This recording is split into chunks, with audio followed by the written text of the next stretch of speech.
Yeah, it's dinner and pleasure at the same time. Right. Me eating a McDonald's.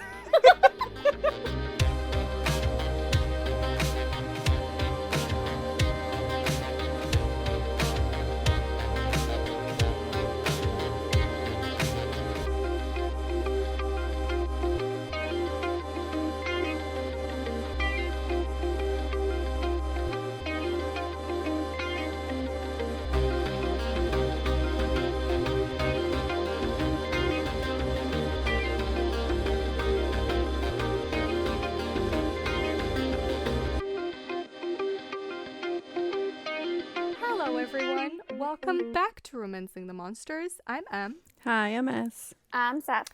And today we're recording a very special episode, the one in which we are actually battling our very own monsters. Because we are finally discussing, and I had to look down at the cover of my book to know the title of this one. We always call it Crescent City, but the real title of this book is actually House of Earth and Blood. Did you know that, guys? I just feel like it should have been House of Blood and Earth. It just feels like it sounds, more accurate. Yeah, but how do you remember that it's earth and blood? Like that, those are the words that I forget. Yeah. I'm like House of something, but like Yeah, Crescent same. City. Yeah, no, it's The Crescent first City Crescent for me, City. though. I always refer to it as Crescent City. Yeah. Anyway, sorry. So that's what we read for today. This has been a long time in the making, but we're finally here. So First off, how about we tell you what it's about? I mean, if you don't already know, it, Yeah. Oh, it's by Sarah J. Maas, by the way. Yes. I'm pretty sure I forgot to say that, but you knew, right? Okay, so the story starts off with our main character, Bryce Quinlan, and she's very much likes to have fun type of girl, and she's working hard all day at this antiquity shop owned by her boss, Jezebel. And quite early on in the book, we meet her best friend, Danica, and they've known each other since university days, and they've just been really close until really early on in the story. Her best friend and her pack, because they're all werewolves, they sadly die by a demon that, it's assumed it's a demon. They're murdered. They don't just die. They're decapitated. Viciously murdered by a demon. And just leaving Bryce very alone and just full of grief and sadness. And then it jumps 2 years later until she finally decides to pursue this case, because they don't know what happened. The case gets reopened again because this demon's back killing, and she gets teamed up with Hunt, who is a fallen angel. He's now enslaved to He's the not archangel. a fallen angel. He's an angel. He's a Maliki or whatever the fuck they call But him. he's a fallen angel because of his He's a rebellion. slave. He's a what? He's a slave, but I don't think that they call them fallen angels. Oh, it's in the synopsis though. Oh, well, okay. Well, I'll trust the synopsis, but I'm pretty sure the words fallen angel don't appear a single time. Okay, in the fine. book. He is a Let me slave. see if it does appear in the book. Continue, Okay. sorry. Go ahead. Always the fact fact-checking. checker over there. Anyways, he's now enslaved to the archangels, and the archangel leading their city is Micah, and he is his slave owner. So basically, Hunt needs to kill a certain amount of people for this guy in order to be free. And he is tasked with working with Bryce to find who killed Danica, who stole this horn, which is this magical symbol for these people. And I also did not mention Bryce is half fae, and she is. But anyways, her father, the Autumn King, wants this horn for his own purposes. So Bryce is working with Hunt to find out what happened, but also her brother Rune, her half-brother, is on the sidelines there. And yeah, Bryce and Hunt dig deep into Crescent City's underbelly, and there's dark powers, there's betrayal, there's love, there's friendships, there's everything going on in the story. And where does it go? We'll see. We already know. Da-da-da. All right. So, should I go first since Yeah. You've been waiting to talk about it since 2019. 2020, Mm. the year that shall never be discussed ever again. Yeah, so this was actually my second time reading it. I had to reread this book because Sorry, March. my two co-hosts over there have waited. I was afraid, okay? Listen, I waited months thinking that we would all read it, and then they didn't. And so I had to reread it, a year later? To be fair, I've tried this book twice. I think when you finished it the first time, you're like, you're going to love it. And I tried it, and I couldn't get into it. Long story short, I really enjoyed reading this book. I will say, as is typical with all of Sarah J. Maas's first books in her series, they tend to be not the best one in the series just because, there's a lot of work to do. She's setting up a whole new series here, so a whole new world. So there's a lot of world building to be done. So I always find the first 250 pages of this book or so quite dry in parts just because there's just a lot of information. But you do understand by the end of the book why it needs to be there, and there is a payoff, and all of this to say I really enjoyed this book. I really enjoy the characters. I think that Bryce is a great heroine, which is not unlike the other heroines that Sarah J. Maas has put out there. Mm-hmm. And I will say, I feel like we have to acknowledge that Sarah J. Maas is kind of a what's the word I'm looking for, controversial figure in the book world. Mm-hmm. Whether it's justified or not is not a conversation that we're going to have, but I will say that one thing I think everyone can agree on, or at least I hope everyone can agree on, is that she writes stories about women that are powerful and emotional and complex, and she never shies away from making her heroines both have flaws and strengths. Yeah. And she doesn't shy away from true flaws. It's never just like, oh, she's a little clumsy, No. or oh, she's a little jealous. She actually dives deep into just how ugly Mm-hmm. we're allowed to be as women. Yeah. And she doesn't shy away from that. And she gives them powerful journeys every single time that are cathartic to read about, that are satisfying. Mm-hmm. So you always feel like you did take away something from it. And, sometimes her books are just reduced to, oh, it's just a bunch of smut with hot-ass men, which there's nothing wrong with that. But I do feel like it undermines the power that can be found in the female journeys that these women, the empowering journeys that these women go on. Mm-hmm. So that for me is the strength in every single one of her books, and this one is not any different. I think that Bryce's story is very powerful, and this one's about grief, and she goes in on that, and it's ugly. There's ups, there's downs, and Bryce does things that she regrets at times, and I commend her for that. No matter what else you can say about her, at least I think we can all agree that that's great. No, I agree with that. And like you said, this book really focuses on grief, and I feel like Sarah J. Maas, for a lot of her stories, she talks about those conversations that people don't have. I just feel like it's an outlet for people where maybe it's not something that you talk about in your household, or maybe it's not something you feel comfortable talking about. So maybe seeing it play out on page, what Sarah J. Maas always does, not just with grief, but with substance abuse, with depression and anxiety and all of that stuff. I just I don't know, I love how she portrays that on page. So that's my opinion. How about you guys? Do you want to go, Seth? No, you can go. Do you want to go? I'll go. I'll go. No, for me, I really loved it. It didn't take me the full 200 pages to get into. I think maybe the first 100 were a little bit hard, especially the first two chapters of the book. Yeah. It's jarring for some weird reason. Yes. It's very jarring. So I did the audiobook and I had to re-listen to the Okay. first 2 chapters, like maybe almost 2-3 times. Oh, Just to really? kind of, Wow. yeah, because it wasn't, nothing that was said was sticking. So I had to pull out my book and I had to go on like along to kind of comprehend what the hell she was talking about. But no, ended up really loving this book. Everything you girls said about grief and about Bryce. Everything you girls said about Bryce, like I completely agree. I love the fact that she wasn't perfect. She had her flaws and like her struggles. And like I feel like I related a lot with her. I loved Rune, Hunt, All the men. all the men.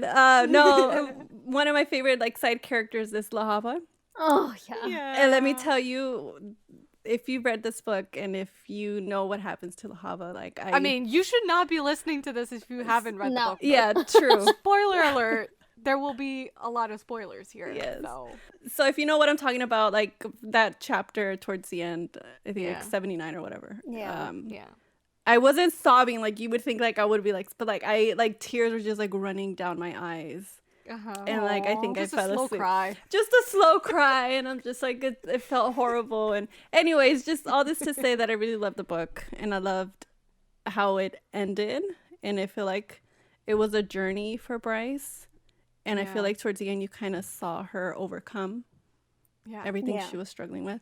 I think it's very much a beginning. Yes. Yeah, You know, it's like you end this book and now the story starts. yeah, You know, she had to go on this journey to actually find herself, discover who she is, you know, get past a couple things Yeah. emotionally. And now the story is about to start. But And yeah. I have no idea where the fuck it's going. I have no idea. I know. I'm happy same. about None. that. Same. But yeah, that's it for me. What about you, Seth? Okay, so like I said, I tried this book twice before and I could not get into it, and it just, like we all said, it became a monster. And I struggled with like the first, I think it was 150 pages for me. I struggled with like a lot. I didn't know what was happening. I was just like, you know what? I'm just going to forget about all the information and just like read to like understand the characters and not the world. And like that really helped me in the beginning of the story. And then once I hit the part where Hunt and Bryce actually started interacting and like, you know, talking on page, I was hooked. And yeah, I just, like both of you girls said, this book was really powerful in terms of like the emotion it evoked in me as a reader. And it had me crying. I was crying for a lot of it. And I just felt like, I don't know how to describe it, but I felt like a lump was like in like the back of my throat as I was reading a lot of it because of how heavy the material is. And I don't know, I just felt so much with these characters, and I usually do with Sarah J. Maas, but like I feel like with this one it just felt different because of, I don't know, how grief was written here. I just feel like her losing Danica was more than her just losing her best friend. She said this numerous times, but Yeah. the pain that It's it like caused losing her. half of her soul. Yeah. You know? Yeah. And she even, spoilers, she gives up her place in the afterlife for this person. She does. And it's just like, it's Yeah. heartbreaking to see her so broken at the beginning of the story. And then like you realize how far she's come by the end of it. And you also realize how much she was dealing with on her own without her even talking to Hunt. Like she didn't really have an outlet anymore until she like obviously let Hunt in. But anyways, that's all being said. I really enjoyed it. I struggled with a lot of it, like in the midpoint too. I just felt like it got really slow, but I picked back up and I was on it again. And I did, guys, as I was writing my notes, change my rating to a 4-star. It went up a star, Interesting. guys. I mean, the last like 300 pages of this book, it's like where the book lives. Yes. You know, that's Yeah. where it really picks up and like it gets really intense and there's like twists and then turns Yeah. and shit is going down and like you just don't know what the fuck's gonna happen and you start crying. No, you honestly, like, At parts. I was like pinned to my book. It was before, I think it was Yeah. around Christmas time we were reading it, and I had to do Christmas stuff. I had to clean the house. I had to wrap presents. I had to do this and this and this. And I was like, no, I have to finish this book and then I'll do all of that. I will say though that there is one instance which we will discuss later on because I will bring it up. Okay. There's one thing in this book that happens in those last 300 pages that when I read this the first time, I was so fucking pissed. I don't think I've ever been this angry at a book. And I had to put the book down for like I 2 need to days straight. know. I did not want to look at the book. I thought it was Hunt's foot fetish. I'm not shaming anyone's kink, but I What? mean, it just came Oh out. my like, out God, of Yeah, left the field. foot yeah. fetish made me so mad. I was No. like, what? Feet? That's what you like, let Hunt? the men be, Seth. Let the men be. I know. If he wants to have a foot fetish, then he's allowed to have a foot fetish. Okay.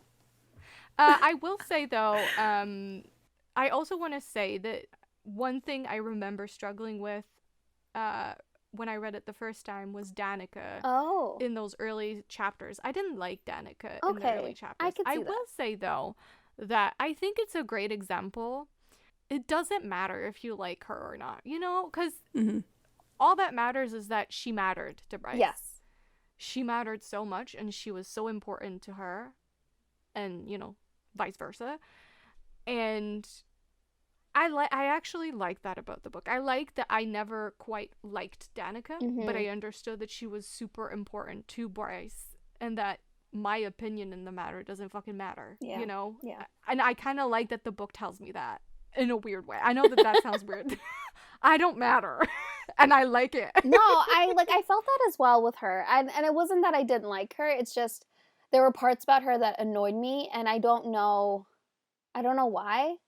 But I love the love that Bryce had for her. Yeah, I don't know why either, and maybe that's something that just shows something we need to work on as far as like what we accept or find likable and what isn't. And you know, I'm fully aware that might be what that means. And Yeah. you know, I'm not I've said this a million times on the podcast before. I am not perfect as much as I wish I was. No, of course not. I'm not perfect at all. So, you know, I'm aware that I might judge some people more harshly Yeah. because their values or what they do with their life doesn't quite align with what Yeah. I do with mine. And that's something that I probably should work on. No, So. I think for me though, it was more so learning about Danica's actions seemed very like suspicious. And like because we don't really get to see the side that Bryce loved and knew about her until closer to the end of the story, that's when like you see like the close bond that they have and all of that. But like beforehand, all you just see is like what everyone's telling her about Danica. But not just Danica, though. I feel like at least for me, everybody else, in regards to not liking Danica during the beginning, I felt like my feelings, it wasn't just towards Danica, like it was towards everybody else. Like I was suspicious of everybody. Like Connor? No, not Connor. Okay. Except, Connor. Fuck Connor. I don't want No, stop. we can talk about it. Okay. I have nothing against him per se, but we can talk about Okay. it later on. Okay. Do you think the reason why maybe you didn't like Danica was the person Bryce was with her? Could that be it, maybe? Are you talking to me? Either, maybe you. No, actually, no, you like Danica, right, us? I like Danica. I didn't have issues. I had issues with everybody else outside of like all her other friends and like people that she was involved with after Yeah. the death of Danica. Okay. So then I guess just Well, you. I mean, it could be, but also what S said makes a lot of sense. You know, at the beginning of the book, I mean, for freaking 80% of the book almost, we don't know a lot because Bryce herself is hiding a lot of stuff from us as the readers, but from everyone else as well, obviously. And so you get a lot of, and she accepts a lot of the perception and Yes. opinions of others Yes. and applies them to herself and kind of believes them in a way, or maybe just because they confirm to her something that she already believes about herself, so she just takes them in, you know. And so as the reader, it's hard not to take those in as well, Yeah. you know. Yeah, so maybe the way that other people feel about Danica in those early days, you know, in the early stages of the book may influence how I feel about her, Okay. just because, you know, everyone else fucking hates her, or, you know, calls her a party girl and calls her, you know, selfish and blah, blah, blah. Yes. So it's also hard, you know, you become quite protective of Bryce, and like it's hard because you know that this has brought a lot of pain Yeah. to Bryce, you know, her friendship with Danica. Were you done? Yeah, I know. I'm done. Okay, so let's start our conversation then, and then let's just jump right into the beginning with Connor. Yeah, why don't you like Connor? Tell us. Yeah. It's not Connor that I don't like. What I don't like is this whole mentality that because she accepted to go on a date with him, now she's his. Yeah. And in the eyes of the pack, she's his. And now she's kind of like not allowed to keep on shopping, you know? Keep on looking, keep on tasting and sampling. I didn't like that. Yeah, I agree with that. It really rubbed me the wrong way because you know how important to Bryce her independence, and like you know that even in those first chapters, you know, but obviously it becomes even more, you know, obvious as the book goes on that it's her independence as a woman is extremely important to her. Yeah. So it bothers me that was just assumed, even though they hadn't yet gone on that freaking date. You know, she just said yeah. They just agreed to a date. They didn't agree to be exclusive right away. As soon as she said, yeah, let's go on a date. And now she's a trash whore because she was fucking a guy in the bathroom of a club when her friends were dying. But it's like, how was she supposed to know? I know. Yeah. And like, why is she suddenly a trash whore who betrayed Connor because she was having sex with someone else? You know what I mean? No, Yeah. no, I get That's what I don't like because that's attached to him. And I know that that's not him. That's not He him. probably wouldn't have minded, you know? Yeah. But it's attached to the idea of him. So I don't like that. His brother got on my last nerve. I could not. Well, he fucking showed up at the end. Okay? Points for Whatever. him. You showed up at the end after you verbally abused her. Okay. But you know what? Yes, to both. But to he both. reached out. He did. And he was the only one that actually left that fucking room, the summit, to go help her. And everybody just sat on their asses to watch. watching fine, a fucking okay. live feed. Whatever. But also, He he gets reached points. out after. He did. Bryce didn't. True. You know, he was the only one who called her or texted her and was like, "Are you okay? I heard what just happened, blah, blah, That's blah. true. I'm feeling a little lost." And she didn't reply. I feel like if anyone has an actual grudge that I'm like, that's justified, it's his. Okay. I can understand that he was hurt by that. He thought that they were close. He kind of saw her as like, you know, a little buddy, and she didn't offer the hand when he asked for it. So Fine. I guess I see it that way. I just don't like how my girl was treated. I don't even know where to start because I feel like this is a very dense It book. is very dense. Yeah. A lot happens, but I guess we can talk about, unless you guys have like a specific scene in the beginning that like you actually want to talk about. But I was gonna start with like just the bullying, harassment, slurs, whatever that Bryce has to go through, and how she kind of doesn't let herself really experience her grief. She kind of just like locks it away and takes in whatever people are saying about her, and she kind of goes down on a really dark path. Yeah. Where she does, you know, at some point, which we learn about later on in the book, she did contemplate ending her life as a result. Yeah. How did you guys feel about that in the beginning? You know, how she feels responsible for it. She feels she's to blame. I felt like it was really relatable. Like that's what I related to, of how, or her human side, you know. And my heart hurt for her. Yeah. I feel like I'm getting emotional. I know, like I'm thinking, and I'm just like a lot of shit this goes down in therapy? this. Yeah. A lot of stuff's happen in this book where you're just kind of thinking back. You're just like, shit. Like actually sad. How many pages is this? How many pages is this bad boy? 800? 800 pages, yeah. What is that TikTok, that sound? Emotional damage? Or have you seen that sound? Emotional damage. That's what this book was. Yeah. Yeah. And it's slow.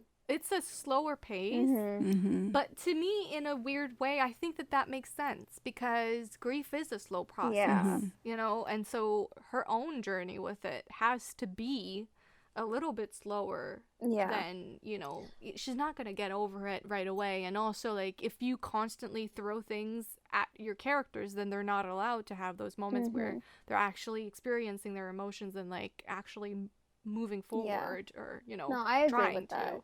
Yeah. But for me, I think the death of Danica and her pack happened so high paced. It was so violent. It was just so in your face, Yeah. gory, that like that moment of silence was like deafening. I know I'm reading it, but like the way you feel it, you're like, oh my gosh, like she actually, her life is on hold. Her life has not moved. And she wasn't allowing herself to feel that pain. And she was just so isolated. She didn't even have her friends. Like one of her friends was surface level friendship. I don't even know about her. What was her name? The one that Doesn't she matter. actually talked to. Both of them, like Yeah. the two other girls, like I hated them. They Yeah. were bad friends. Yeah. I'm sorry. Yeah, exactly. They She had were. no one to talk to. And like she had, yes, what's her name? Lahaba. Lahaba. She had her. Lahaba. But at the same time, she just wasn't allowing herself to be vulnerable with anyone. Yeah. This book explores a lot of like how do people deal with grief in different ways. Yeah. Or just how people deal with life, to be honest. Like it's not just grief. I think every character here has something that they're working through in very different ways. Yeah. Even Lahaba was working through a lot of things. Oh yeah. Oh, Lahaba. She rest in peace. I know. May she rest in peace. Yeah. May she rest in fire. Yes. Eternal fire. Yes. Yes. And smut. Yes. And please give her vampire werewolf. I hope show. she's in I hope she's in heaven with like 8 males. I hope she has her own reverse harem. Yes. Yeah. She deserves She it. deserved it. Oh. But speaking of people dealing with things, let's talk about Hunt a little bit. Okay. You know, Yeah. how did you guys feel about their first scene together? Which one? Well, the very, very first. Okay. After where the he attack? discovers her in the alley after she's just saved Micah, and he's stapling her fucking leg back together. How did you guys feel about that? I feel like it's very unusual. I mean, I'm saying that. Like, I feel like it's unusual for a meet cute in a Sarah J. Maas novel. Like, you don't feel like they're gonna be together, do you? No. No. And Like, the whole beginning is weird. yeah, and for me, I think the way it was written obviously was intentional, but like you feel it. Like you don't feel as characters that they're going to be together because they don't see themselves as ever being together, like from the get-go. They're just like, I see you and I don't really care, moving on. And then slowly as the relationship progresses, you see them like hold value within like one another. So like, yeah, it just like it changes in the way it's written. It's, you know, it's intentional. Exactly. Like, it's very, because obviously we see those parts from Hunt's POV, if I remember correctly, at least like the whole, I like, think so. interrogation in the beginning, and it's very like clinical, you know, like he's not really adding any personal thoughts to it or like feelings about how he's feeling about what Bryce is going through or like her reactions. Like, he's kind of just telling us how she's reacting, and there's really you don't get a feel of what he's actually feeling. But that makes sense because, like you said, at this point, he's just doing his job. Like, that's literally all he's doing. He doesn't care what happens to Bryce. He doesn't give a fuck, and he's just doing his job. So he's describing it to us that way. But it is kind of different because we're not used to that. You know, we're really used to her meet cutes being full of intensity, you know, people hating each other right away. You know, there's always tension right away. Between Bryce and Hunt, there isn't. The tension kind of creeps in later on. When he comes to her with his prejudices. Wait, what do you mean? Like, he full on believes she's like vapid party girl, like she has nothing like going on with her, and and then he just like fills his head with that, and then when they're you know, doing their case together, he just doesn't think she could be a good partner. I think the tension starts for me when he realizes that, you know, that scene where like he shadows her the whole day, and then like she goes and gets her nails done and like does all these like really, you know, superficial things girly things, and he's like, okay, she's just like a fucking whatever. Yeah. But then she turns around and like shows him what she was actually doing. Yeah. And then you start seeing that he's seeing her differently from that point on, and that's where this tension actually starts, because now they're kind of eyeing each other in a different way. And I also feel like it happened earlier on, I think their first meeting 2 years later, where he sees her limp and he realizes he is the one that caused it. Yeah. That's when I was like, oh, okay. He did do that. He did do that. And then as like their emotions got stronger for one another, he like started hating himself for like what he did to her. Yeah, loved it. Can I ask something? Yeah. Of course. Do we believe he is the main love interest? Yeah. Yes. Let me tell you why. Tell me. I'm gonna jump at the end, okay? Tell me. I want to hear it. I have read God knows how many Sarah J. Maas books at this point. I've read them all, besides the Catwoman novel. Yeah, same. Which I forget even exists. But I know how she writes her main pairings, okay? There's certain words that she uses that she doesn't use when it's not the real guy. Okay, do you have any examples? At the end, there was all this talk of like, we are a mirror of each other. You know, there was all this this talk of like Rune being like whatever he is to her. You know, it was like your ... whatever Hunt is to her. I was like, Sarah. I've read 8 billions of your books. I know what you're doing here. You want me to wonder what he is to her. And I will also say that the fact that there is no sex in this book is also a positive, because that means we're going to get it. Yeah, I agree with that point, the sex point. But I don't know, I just like the way that they're written. Yeah, it does feel like they're the end game couple. Like, it just feels that way. And like you said, they very much mirror each other in this book. Their grief mirrors each other. Like, sure, he lost like the person he believed was the love of his life, and like, you know, he lost. We can talk about that. I have thoughts. Well, yeah, we'll talk about it. And he's very much in a broken place as well. He hasn't been given the time to grieve as well. He's not letting himself grieve, just like Bryce. Also, just like the whole like, oh, I've been waiting for you my whole life. Oh, that scene. You know. We'll get into that scene, but like that whole scene, I could honestly probably reread like 8 billion times, and I would cry 8 billion times. Yeah. That whole scene, you know, of her drop, but whatever. Her drop was amazing. Let's not get into the end. But we didn't really talk about Hunt, which you just like kind of mentioned, like what he's actually going through. Yeah. So Hunt is, you know, a slave.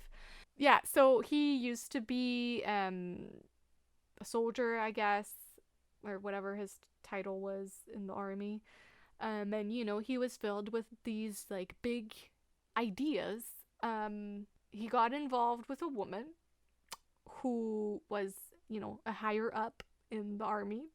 And, you know, she kind of opened certain doors for him, and for him to, you know, make these ideas a possible reality. And they lost, and they failed. And as a result, him and a lot of other people were enslaved. Others lost their lives to this. And yeah, so how do you feel about Hunt? He was an interesting character, I would say, because in a way you can see where he's coming from. Obviously, as the story progresses, he kind of like makes little comments about if he was given the chance again, would he rebel? And he was like, in a heartbeat, yes. And, you know, it's just like, I love how Sarah J. Maas, like, I feel like in this book, her characters they're more gray. Like, I don't know how to describe it, but like with Reese and Feyre and even like Aelin and Rowan and like those like main characters, I still feel like they had like a certain trust between each other, and like they knew, like, you know, that they had certain things that they can't you know, go past. Like, there's no line, like they have lines like that they can't cross with each other. With this one, I just feel like it was more so like I want you, but at the same time, I want what I want. And, like, things happen. And I'm talking in particular where, like, his betrayal is very much known, and I'm not going into it yet. Or, Yeah, don't go into but it. yeah. So like that scene just kind of like hammers in that like they're more darker for me in a way. I'm not making sense, but when we talk about it, I'll talk about it more. But No, but you are making sense. And you're actually making me realize something that I don't think I had realized till now. She very much is into making her female characters quite like I said at the beginning, you know, flawed with a huge journey ahead of them. Her male characters same, but I will say they aren't usually as, I wouldn't say that Hunt is morally gray, but he definitely fights for things that are not necessarily aligned. mm-hmm. Or he wants things that aren't aligned. And he isn't necessarily ready to just let one thing go in order to have the other. Yeah. And he's not beyond doing shady things to obtain that. And I will say that what I just realized is that I don't think that any of her other male characters have been like that. No. They usually are very much like ride or die for their woman, and like what she wants is what they want. You know, they just want what she wants because they want to make her happy. Whereas here, Hunt doesn't, well, I mean, he does want what Bryce wants, Yeah. but he also wants what he wants. Yeah. And that those two things don't necessarily align. Exactly. That's what I was trying to get at. Thank you. So that's interesting. That actually makes me appreciate his character a little bit more. Not that I didn't already, but I will say, I don't remember when I mentioned this. Yeah, I don't remember what episode, but maybe you guys remember. I once said that my only issue, it was probably the Akasif episode. My one issue is that for me, Cassian and Hunt are a little similar. I didn't get too that. Similar. No, I didn't feel it. I don't know. For me, it's really just like they're both like the jockey type. They're both like soldiers, commanders or whatever in an army. They're both like dark haired, cocky, funny, but also like, you know, hot when you want them to be, and like, you know, not necessarily in their lives, but also, I mean, it is worth noting that Cassian, his mom was a prostitute and she was killed and he was an orphan. And Hunt's story is not really different from that. So yeah. You know, fundamentally they are different, but there are similarities, enough similarities for me that I'm like, I wish they were just a little bit more different. But if you ask me no, don't ask me actually. Who do you I'm prefer? gonna stop that right there. Who do you prefer? No. Choose. We're not going down that path. No. Never mind. As what do you think about Hunt's character? I liked him. I felt really betrayed when that whole situation went down. Everything that you girls said about him, agreed. I did like him. I felt a little betrayed. I'm actually really excited for the second book and to see how the story continues and how his character develops and his story. And I do see him being her love interest, but when it comes to Sarah J. Maas, I kind of don't trust her. Yeah, you don't know, right? But I feel like I get the vibes that they are. I have a question for you both. Yeah. Do you think Hunt lives up to Sarah J. Maas's other love interests? Speaking of Reese and Rowan, our main ones, Reese and Rowan. Girl, do I even need to answer that question?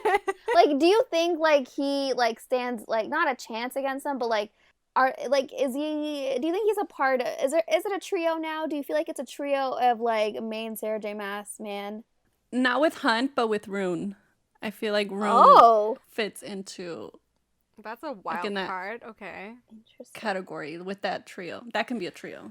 Listen, I think it's a trio, but I think it's a trio of Aelin, Farah, and Bryce. Yeah. That's the trio. The women. I don't really see the guys as a trio. I think the answer to your question on my end is I don't know that he does. Okay. But I don't know that he doesn't. You know, I haven't. We don't know yet. I need to think about that. Yeah, we don't know yet. Let me read his whole story and then I'll let you know. That's fair. And we also haven't seen him as a free man, so maybe he's a lot different. Yeah. And like another reason why I think that they are, you know, the end game here, I think that they have a lot coming their way, and I'm not saying that they're gonna be, you know, that everything's gonna be smooth sailing. Is that the saying?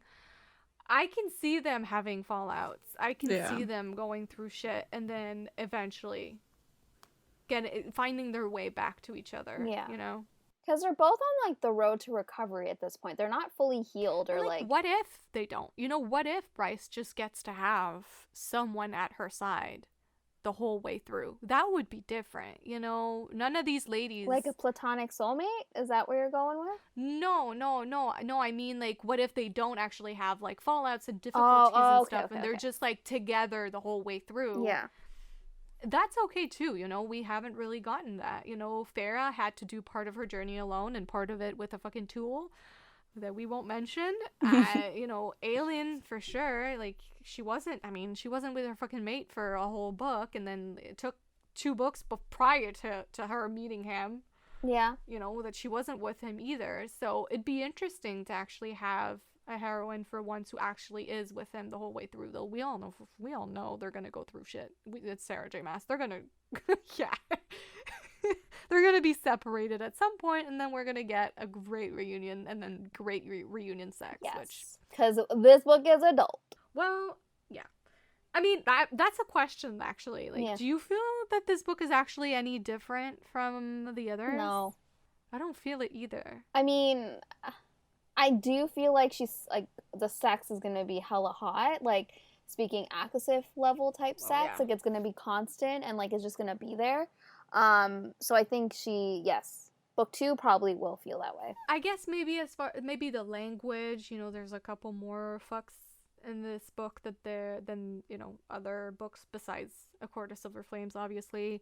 There's drug abuse, drug use, you know, stuff that we didn't necessarily see in other books, again, besides A Court of Silver Flames. So maybe that's what makes it adult, you know, maybe those are themes that aren't encouraged in YA or NA or whatever she was writing before. I don't think she fit anywhere really before. No. But now I think she does fit in the adult category, but is it really any different from what she was writing before? Not that different. You know, you can still tell that it's her, you know, she's just writing what she was always writing. But before we get into the betrayal, I just want to talk about Hunt's lady lover. Well, actually, I want to ask you first, Seth, because you are not a fan of the dead lover trope. In fact, I think it is your one true nemesis in Romance Lineage. Yeah. How did you feel about this? I know that you knew about it because you spoiled it for yourself prior to reading the book, and I do know that was part of what you know, was kind of keeping you from reading this book. Yeah. You didn't know how you would feel about that, so I'm just curious. How did you feel about all of that? Okay, so... Her name is Shahar. Shahar. Yeah, sorry. Shahar. Okay, so beginning in Hunt's perspective, he is very much like loyal, beholden. Like, he is Shahar's man. Like, in his heart, his soul, he will never look at another. And, like, I think that kind of aggravated me at the beginning, but then, like, when you see how he regards Bryce, and as their relationship grows and grows, you kind of obviously realize it's kind of similar to, like, Rowan and Lyria and Aelin, where, like, maybe his first person was not, you know, his, like, the person that he will obviously end up with, but, like, maybe that wasn't his true person, you know, like, the person that understood him on this level that he's never been understood. And also, he even comments, and I was okay once I read this comment where he basically says he's never felt this way about anyone when he's talking in regards to Bryce, and he's never felt this with anyone, and, like, he's speaking about happiness and love and acceptance and all of that. He's never felt that with Shahar. So that's why I'm like, I'm okay with it, because he's experiencing all of this for the first time with Bryce. No, same thing as I mean, but the thing for me is that I didn't really care for him and his. I feel like that was just a moment in his Yeah, I life. didn't care for it either. Yeah, like it wasn't like a big deal for me. I don't think you're meant to care about No, it, and also though. the way he talked about it, I feel like it wasn't even a real relationship. Like maybe they just had sex because she wanted to. My perception of it, and you said it's kind of like Rowan and Lyria, I actually disagree with that. And the reason why is Rowan and Lyria actually had a relationship. Yeah, that's It true. was, they didn't know that it was forced. She knew. That she didn't know. Yeah, she did. Didn't she go to Maeve? No, they were no. They were both tricked into thinking it was a Yeah, mating bond. I think that's Both of them. But they, loved each other. He loved her no matter what, even though she wasn't his mate. He loved her, she loved him, even though it wasn't, a real mate thing. Mm-hmm. That being said, the difference with Hunt and Shahar here is the way he was talking about her and his love for her. To me, it sounded like a man who was in love with the idea of her, what she could offer him, what she represented, what she could achieve, or what he could achieve at her side. That's what it sounded like to me. It sounded like to me she was representing freedom for everyone, equality for everyone, all these big ideas that he had. So he was holding on. Do you think it was like a hero worship type thing? Yeah, he was holding on, but also he was holding on to what she could be, what she could mean, Yeah. And I think that that's part of why, even after she's dead, he's still saying, like, I'll love her till I die. And I think what he actually means is he'll love this cause and he'll fight for this cause until he dies. Yeah. He'll never let that go. And she represented a moment in time in his life that was attached to that idea. Yeah. That was rooted in that idea, that was born from that idea. So I think that's what he means. Yeah. And I feel like for him himself, I don't think he was able to separate that, like the idea from the person. I don't think he is like, he's done it. And I feel like that's part of his journey. Maybe he never will. Maybe he never will. You don't think? Sometimes you can't quite, come to realize that. But to me, as, Reading between the lines. A third party person reading into what's going on in the lives of these characters, that's how it reads to me. Just knowing his history, knowing how this cause is literally in his blood. Like, it's what he fights for. It's what, he would give up everything for it. And in fact, I mean, he kind of almost gave up his relationship with Bryce for it. Yeah. So this is real important shit for him. So yeah, I don't think it was, I mean, they were lovers, they were having sex together, and there was benefits to this arrangement type thing, and maybe he did, kind of believe that it was more, and I think maybe he does believe that it was more, but was it? I don't think so. Yeah, okay. That's my perspective on that. All right. I feel like we're hopping a little bit, but let's just get into the betrayal, and then if we want to backtrack later on, we can backtrack. The betrayal. So I feel like we need to also set it up with like the beginning, not the beginning, but like with what he was betraying her for. Well, we already talked about that, but like what was the action? And like, you want me to just describe it? What I was trying to say? I'll just go. Yeah, go. So basically, they come across this this drug called synth. And they realize that it's something that humans would use to like become stronger. And if you use a lot of it, you end up becoming addicted to it, one. But then if you use too much of it, it ends up controlling you and making you lose your mind, and you ultimately rip yourself apart. And anyways, before Hunt really knew about that, him and Bryce, it seemed like they were working on this case together, and he was, discovering things at the same time as her. But as we, later on realized that was not the case, and he actually knew about Danica actually being on the drug, which was assumed, that she was on the drug, and that's how her friends all died. And she killed them. yeah, He supposedly knew that she had killed them because she was high as a kite on this drug synth, which when I don't know what they call them, like the what do they call the shifters or like the people in this Vanner? world? Veneer. Veneer. Okay. When they take that in too much of a too big dose, then they just go insane. No, and so basically, this really reminded me of Arcane and their drug. It's called Shimmer. It's literally the same thing. So I was like, wait, what? But yeah, anyways, so it makes them go crazy if they take too much and like if they have too much strength. Anyways, but yeah, all that being said, we also did not mention our merman, Therian. Therian? Oh yeah, That's his name, right? Therian. And Bryce and him, you know, they make a plan to meet by the water, the dock, because he's like, something's going down on the water.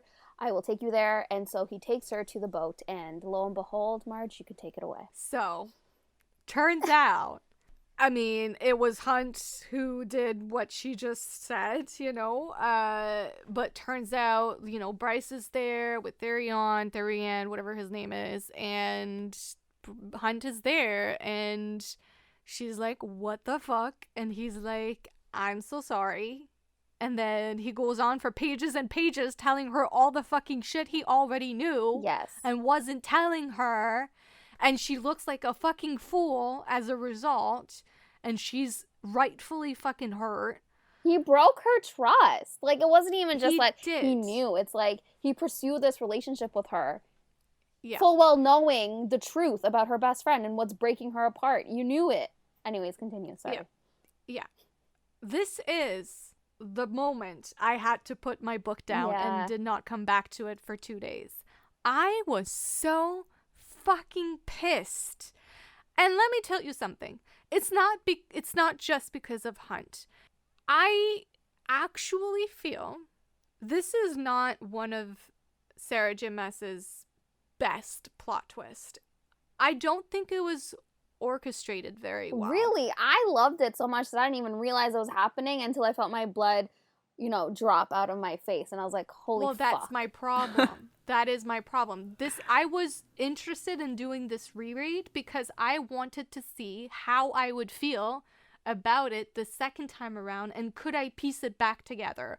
A good plot twist is a plot twist that is hinted at the whole way through, and you don't realize it, but the author is dropping little hints, little dots, and then you get to the reveal, and you go, oh my god, yeah, how did I not see this coming? And I think that Sarah J. Maas is really good at this. She's done it really well in her other books. You know, just fucking think of Nameless in Throne of Glass. Like, that fucking hit me like a fucking truck. Because we fucking knew it had been there since the fucking beginning. Here, as I was rereading, I was looking for those hints. Because I wanted to see, did she actually drop those hints and I just fucking missed them? And then I get to the plot twist and I'm like, oh my god, yeah. It was a good experience because half of it did and half of it did not. Okay. Let me try to explain. The whole part about him actually being or wanting to buy the synth to overthrow the government and change things. That part of it, you can go back in the book and you see there's a definite moment where Hunt and Bryce learn about this drug, and he changes from that point on. He starts texting people, and she asks, who was it? And he's kind of being vague about it. He's being vague about what he's texting about. He's going places without her, not really telling her what it's about. He's just like, oh, I just got a meeting with whatever. Yeah. You can see that. You can trace that in the book. So that part of the whole thing, I'm cool with, because I'm like, okay, yeah, I can see that now. That was totally in there, and you go back and you see it. What did not make sense, and still does not make sense to me, and I feel like it's a plot twist out of nowhere, is the part where he knew, supposedly, about Danica. That he knew she was addicted to it, that he knew she had killed. Like, to me, even rereading it, I don't see that. In how he's interacting with Bryce, in his even like just his character period, when we're in his head, seeing what he's thinking about, what he's doing, how he's feeling, there's not that sense of guilt when he's talking to Bryce about Danica, or trying to figure out this crime. That's missing to me, and that's bothering me, and that angered me when I read the book, because I was like, this is out of left field. Did he? And I feel hurt. Did he pin it together though? Like, it wasn't that he knew from the get-go. Wasn't it that he pinned it all together once he realized about the drugs? He knew for days, if not weeks, before telling Bryce. No, it was like a few days. Okay, but if you go back and you reread those few days, he doesn't act like he knew. And was just not, like, was trying to, like, be shady about it and not tell her, because he didn't want to hurt her. I don't know. That's my one gripe with the book. Yeah, okay, but I'm trying to rationalize it. Maybe for him, it was like his desire for freedom at this point weighed more than, his guilt or feelings for Bryce. No. That part of the plot makes total sense. You go back, it's there. It's the Danica part. Yeah, so then maybe he just didn't feel that guilt for that, that situation. Maybe he was just like, when we're in his head, he kind of, or maybe he blocked that part out of it and like tried to remove the emotion from it because he is a warrior. He knows, or maybe you hope that he knows how to remove emotion from certain things. Maybe he did that. I don't know. It is what it is, right? Like, she wanted to throw that in there and she did, and whatever, and I do like that, at the end of the day, when everything goes down and Bryce almost dies and Hunt almost dies and, they reunite with each other, she's like, it doesn't fucking matter at the end. I forgive you. It didn't matter. Yeah. How did you feel about that whole scene and how it unfolded? I felt betrayed. Me too! I wasn't expecting it. Like, we were going so good. Like, they had a connection. And then that's when I kept thinking, like, okay, he had an ulterior motive. And I didn't want to trust anything he said after that. Like, his feelings towards her and all that. Yeah, and I loved that, though. Like, I felt like, I don't know, I liked that how it was done. Betrayal trope, it's something I like. Same, Marge. Like, I know that's something you love, too. But if it's done well, I guess in your case. For me, this is where it was like, this is kind of where they feel like different characters than for me, for Sarah J. Maas. So, like, he was willing to like put his relationship with Bryce in jeopardy. He was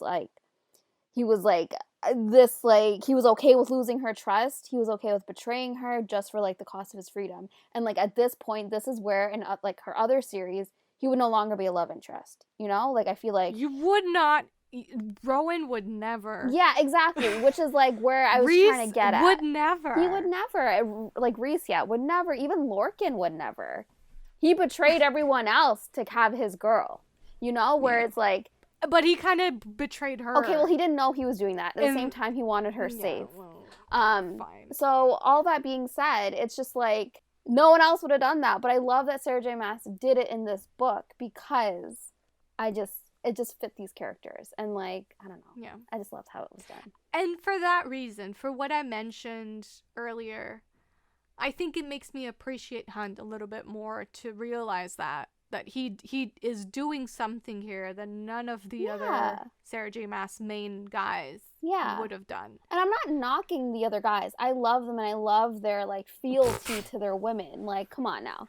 But it's just like, in this case, he's willing to Over my dead fucking body, will I knock Rowan for anything? Never. Okay? Never. I love them. Are you kidding? But I just like, for Hunt, he like I said, he loved her, but at the same time, he had different, he was viewing different things and like holding other things in importance.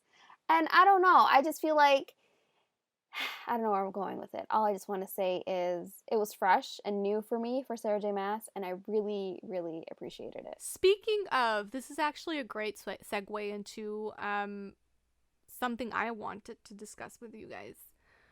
There is in this book an interesting scene where Bryce is talking to Hunt, and she's calling him an alpha hole. And she goes down this whole, conversation of, you males are always this and this and this and this and that. Did you feel like this was Sarah J. Maas's way of trying to appeal to those who criticize her males, usually, and their character traits. Because here, Bryce is like, you know, you're overprotective, you're, you know, overbearing, you're possessive, territorial, blah, blah, blah. I want none of it. And, you know, obviously we know that for Bryce, it's a little bit deeper than that because her mom went through shit with Bryce's biological dad, who was fae and was all of these things, but like in the worst of ways and not in the best of ways. So you know that Bryce, like, you know, where she's coming from with that, and she doesn't want that. And I said before, she's fiercely independent. So, but did you feel like there was in that scene like a little bit like nudge, nudge, see what I did there? Like, I am aware of What you're saying? people usually say. Yeah, what people usually say about my males, and I'm gonna have.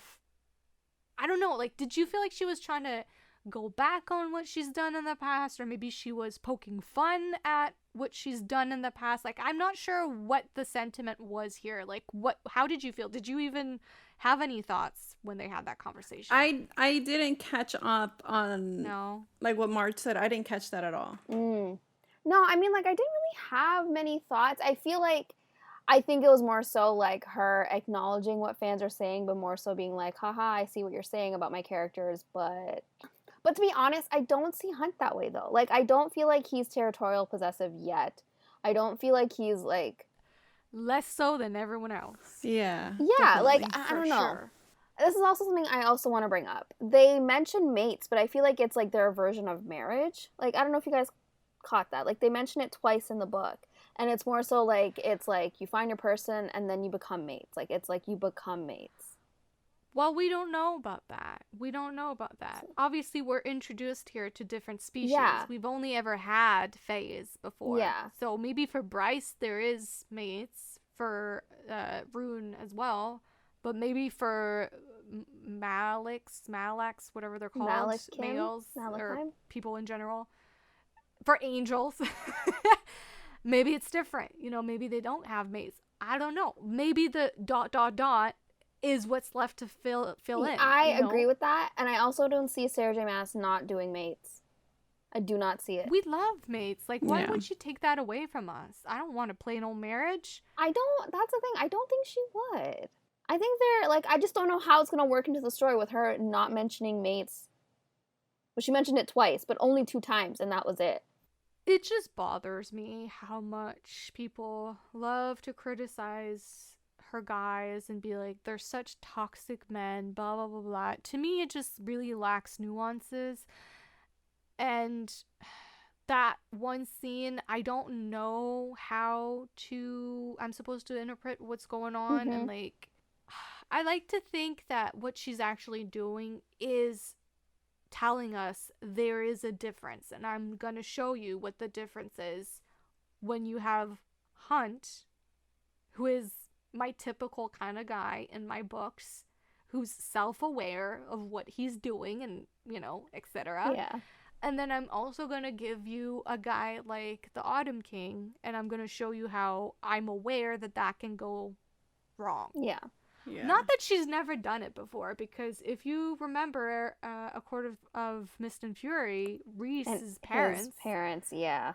It didn't end well. You know, she's never, like, just sugarcoated it like, oh my god, all mates are amazing and, like, it's always great, and never a tragedy, or, like, mates never, you know, abuse their power over each other. Like, she's been very obvious in the past that, like, that's a thing. Agreed. It's a thing. It's a rare thing what, like, Rhys and Farrah have, that they have such a beautiful, amazing, equal mating.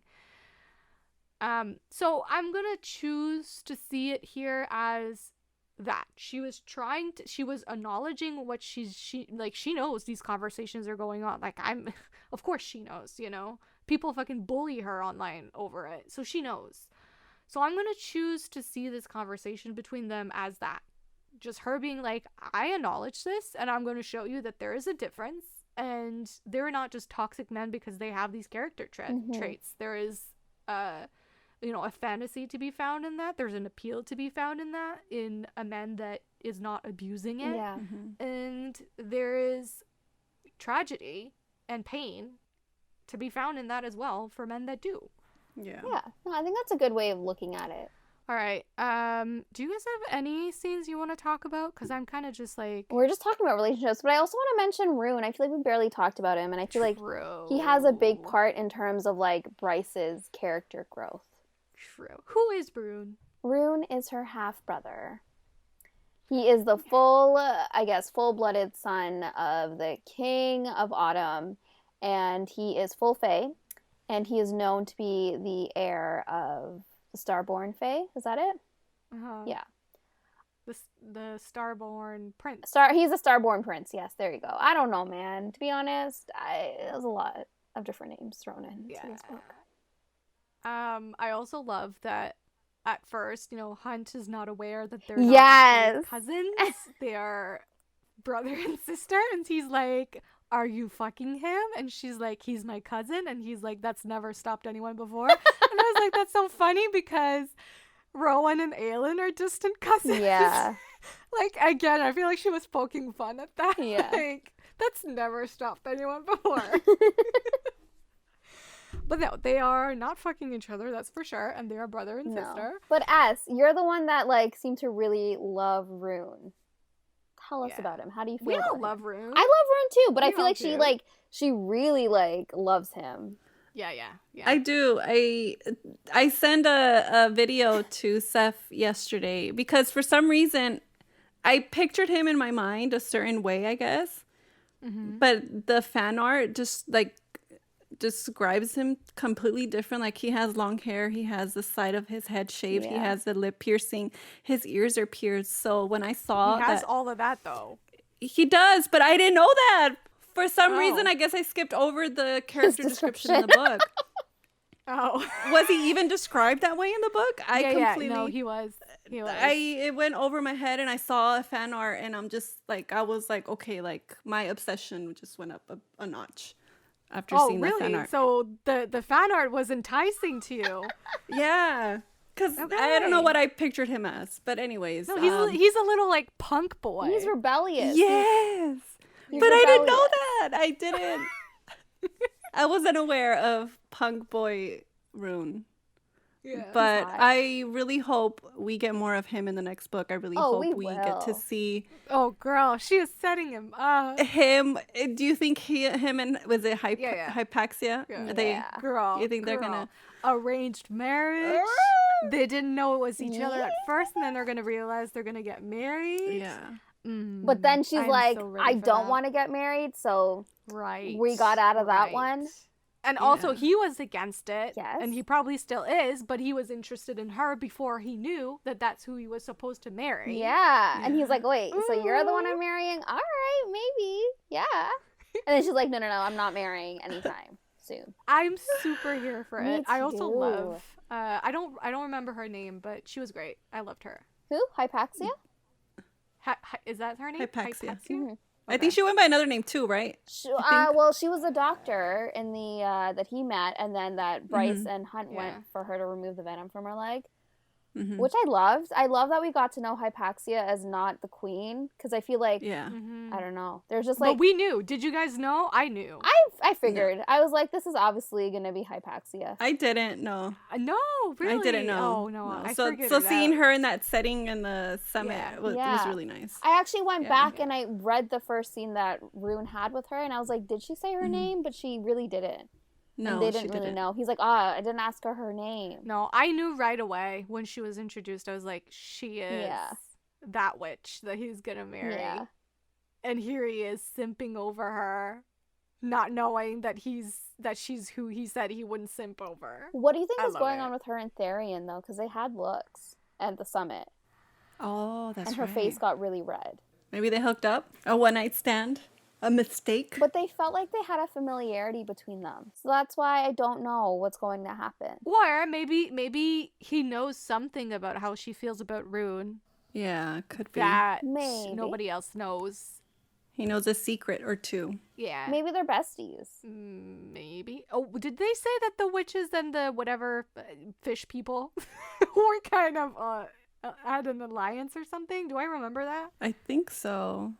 That's ringing a bell. I mean, I think if they didn't, they will have one after that summit because my boy Therian was worried about the coral reefs, about like the fish, dying and all of that. And then my girl Hypaxia stands up and she's like, you know what? You have rights. That actually makes sense.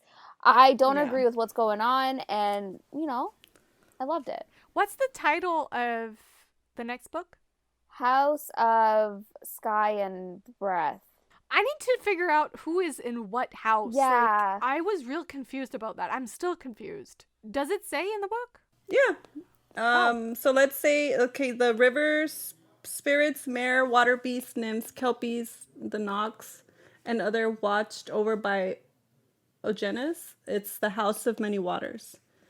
And then house of sky and breath is the angels, fae, elementals, sprites, and those that are blessed by Solus, along with some favored by Luna. So Hunt and Bryce are in the same house. So who's the other one then? Earth and Blood. And Earth and Blood is the shifters, humans, witches, ordinary animals, and many others to whom Cathona calls, as well as those chosen by Luna. So then is book 2 going to take place in the House of Sky and Breath? Is there a certain place that they take place in or no? No, it's not. It's not places. It's just like Casts? yeah. I think it was called Earth and Blood because it was mostly focused on Danica and like her that makes story sense. and what happened. So I think we're gonna dive into Hunt. Bryce and Hunt, Yeah. like their own things, which we can discuss at the end. We can throw in a little theories here and there, what we think might happen. Okay, but just want to say, really excited for Rune and Hypaxia. I am living for it. I am so excited. I'm so here for it. And I'm also here for Rune. I feel like as a character, he gives me like Aedion vibes. He does, but at the same time, he feels different. A little bit. I can see it. He does. Oh, yeah. A smidge. It's kind of like if Aedion and Irene got together. Irene? Oh. Irene who? You hated that book, so we're not... Okay, then no, let's not go Don't there. let G hear you. God. Oh, God. Friendship ended. I know. But, okay, so I brought up Rune because I want to talk about the relationship between him and Bryce. How did you feel about the way it unfolded and, like, when you found out why she hated him so much? Or not hated him, but, like, was so angry towards him? I love the relationship and how it developed and how he kept trying to make it better and she just wasn't having it. I think that's such a sibling thing to do. I love complex sibling relationships. And I also like that, there are moments in your life where you're closer to a sibling and then something happens and things fall apart and you don't talk to each other for years and then you become quote unquote friends again and you connect over certain things. Like you're human beings too. Just because you're a sibling doesn't mean that you're suddenly just gonna agree with whatever that person is going through or saying or their opinions. Like you're two human beings with different opinions. So you're gonna have fallouts sometimes, and I really like their progression here, and I love the scene where he's like, can I be a brother to you? Like, would you let me be a brother to you? I just like, he wants to be that person. He wants to be the person that she calls when she needs help. And when she does, he's so happy that she called him. I know. Because she was worried about Hunt. I know. And I loved it. I loved seeing their progression, and like you actually see it on page. Like the way that they were at the beginning, like she was so cold to him, and like you're like, girl, just give him the light of day. Like let him let him in. And then when you find out what he said to her, and then you're like, oh damn, I see, he called her like a slut and all this stuff. And then like she had a right to be mad. She did, but then she also I don't know if it was pride that got like put into play here or I don't know what, but then she also doesn't let him back in because of like her powers that she discovered, and also because she didn't want him to like get hurt in the end. So I think that came into play there, and I liked how by the end of it, like you said, that they have that sibling relationship, and I do feel like this book is like a prequel in a way Yeah. to like what's coming. Something we didn't talk about that follows the betrayal scene. At the end of that, Hunt is arrested Yes. because Micah is there, and he is punished for doing what he did. And there's this really heartbreaking scene where... Oh my gosh, that scene made me cry. I know what's first off, there's the whole scene where Bryce gets croissants. Chocolate croissants, because it's Danica's birthday, right? And someone wrote whore on the croissants. That and bitch. Hunt is hella fucking mad, and he knows exactly who did it, and he goes to the shifter compound, or whatever the fuck it's called, the pack. And he goes to, what's her name? Amelie or something? Amelia? Emily. And he throws her against the wall and fucking strangles the bitch. That's hot. And he's got like his he's got like his lightning, and he's like shooting lightning into her, and it's and he's like, don't ever fucking talk to her, don't ever think about her, don't ever touch her, don't ever insult her, I'm gonna fucking kill you, you hear me, bitch? And I was like, ooh. And he went there full well knowing the repercussions. Right.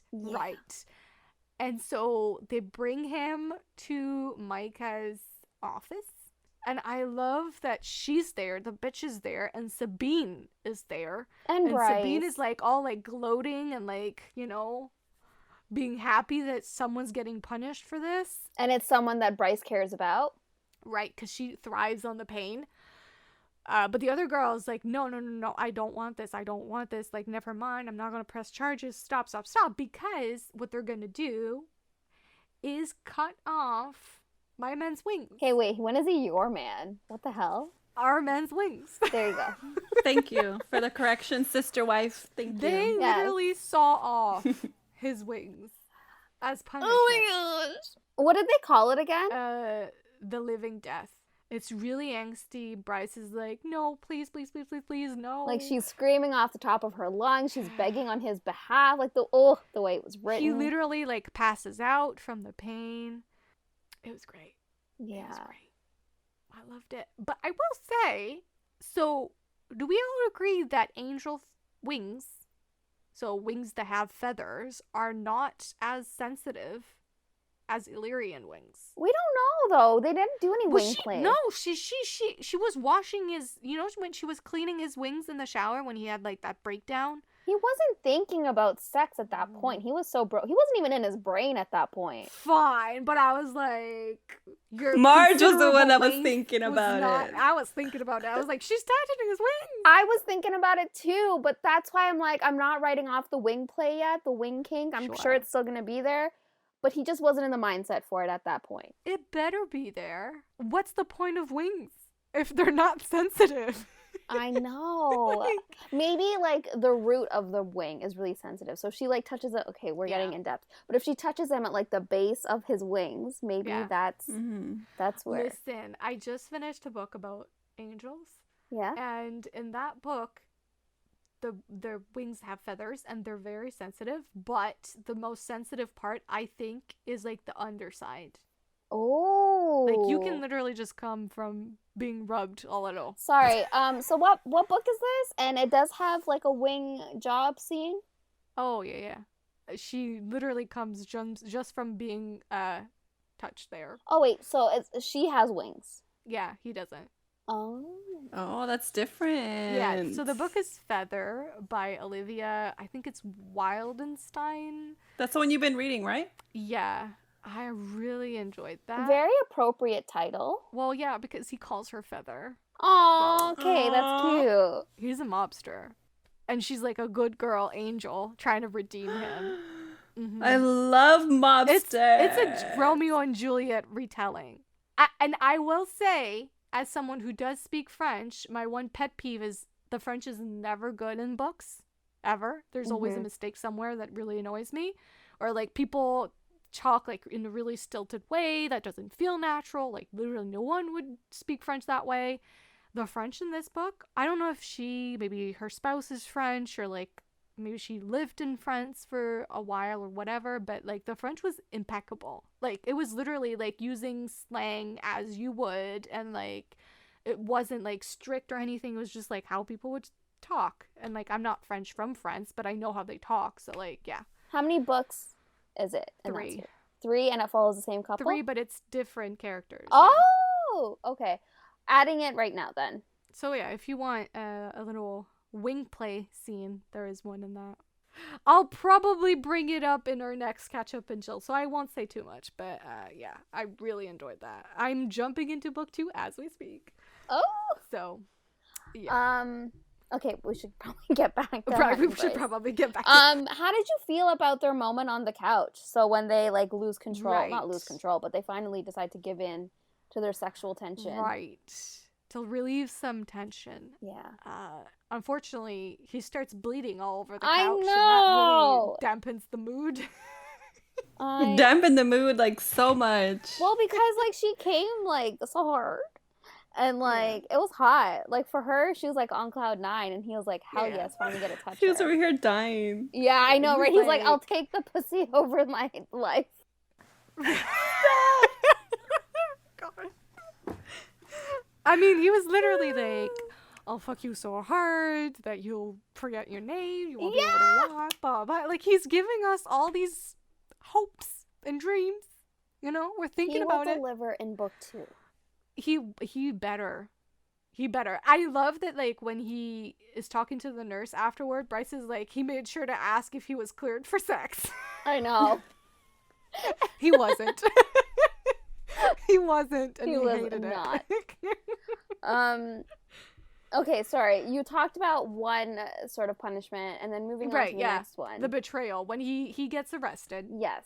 So, does anyone want to say what happens? Yeah. So basically what happens is that Micah is like, I'm washing my hands off of you. Like, you've betrayed me. You want to kill us all type thing. And so he decides to sell him back to his previous owner, Sandriel, who happens to be Shahar's sister, who tortured Hunt basically for years and years and years and made him do things, repulsive things that he cannot even talk about how bad they were. So he is going back there. But before that, the scene that actually made me tear up that I thought you were getting to, but you didn't, I'll just mention it really quickly. I got sidetracked, sorry. It's okay, it's okay. It's the scene where Sandriel comes and talks to Hunt, and she's like, so I own you now, and to punish you, I'm going to show you the slideshow of like all the pictures on your phone with this girl, Bryce. And like Hunt, my heart broke for him when he realized how different of a person he became through the pictures. Like his eyes came alive. And like he even noticed her like growth too in the pictures, and I was bawling. I could not. I know. And then following that, Bryce learns about it, and she literally goes to Jaziba, or whatever her name is. Yeah. Essentially borrows like $97 million to buy him, which she doesn't have. So this is a loan that she's gonna pay for the rest of her fucking life. Yeah. But she does it because she tries to buy him, and it doesn't work. She even gives up like her amulet that Danica gave her. Her amulet first, but then she offers herself. She's like, take me instead of him. Yeah, I know, and it was just so heartbreaking. Cause like Sandra was like, "Are you kidding? Because he means so much to you. I'm not giving him up, just to be spiteful." And like he's panicking. He's like, "Don't do that. I don't want you to do that." And then Rune comes in and he goes territorial fae to protect her, because he's like, I'm gonna pull out all the rules and the laws from the olden days. Like, you belong to the fae court, so I will not let you do this. You belong to me as your brother. Yeah. He's like, I'm not letting you sell yourself. And she was pissed. That whole scene messed me up. Whole sequence of scenes, sorry. Right, yeah. Should we get into that last, 200 pages or so? Yeah, let's do that, because we're already at an hour and a half. I know. Okay, who wants to describe that? S, how about you do it? No, I suck at describing. We're waiting. You're gonna be waiting a long time. Okay, I'll try. So describe it from what part? So after he From gets the caught, summit. From the what happens at the summit. Yeah. so every would it be like every house they Sure. have a meeting, which is a summit, and I think it's like 6 different rulers that go to this meeting, Mm-hmm. Summit, yeah. the summit. And this is where they discuss like their treaties, their laws, what needs to be done, who are they going to side with. Bryce ends up calling, what's her name? Jessica. She ends up calling Jessica because Micah ends up showing up to where Bryce works. He ends up showing up. He ends up going down to their like hidden library that they have at Antiquities. Mm-hmm. And then It's all live streamed. It's like a Facebook Live, an Instagram Live. No, because like Declan, Yeah. Mr. Rune's bestie, is like a Yeah. genius hacker and like hacked the Tech. cameras I know. there. And He's like hacking into everyone's phone. Like even when someone calls someone, he's like hacking into the phone so that everyone Yeah. can hear the conversation. Yeah. I'm like, God, Declan, a little privacy. I know. Anyway, sorry. Yeah, so they're live streaming basically. they're live streaming what Micah and Bryce are talking. They can see everything from the cameras.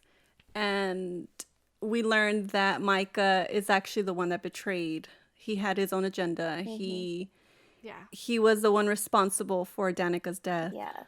Yeah. And the Pack of Devils. The bastard. Wait.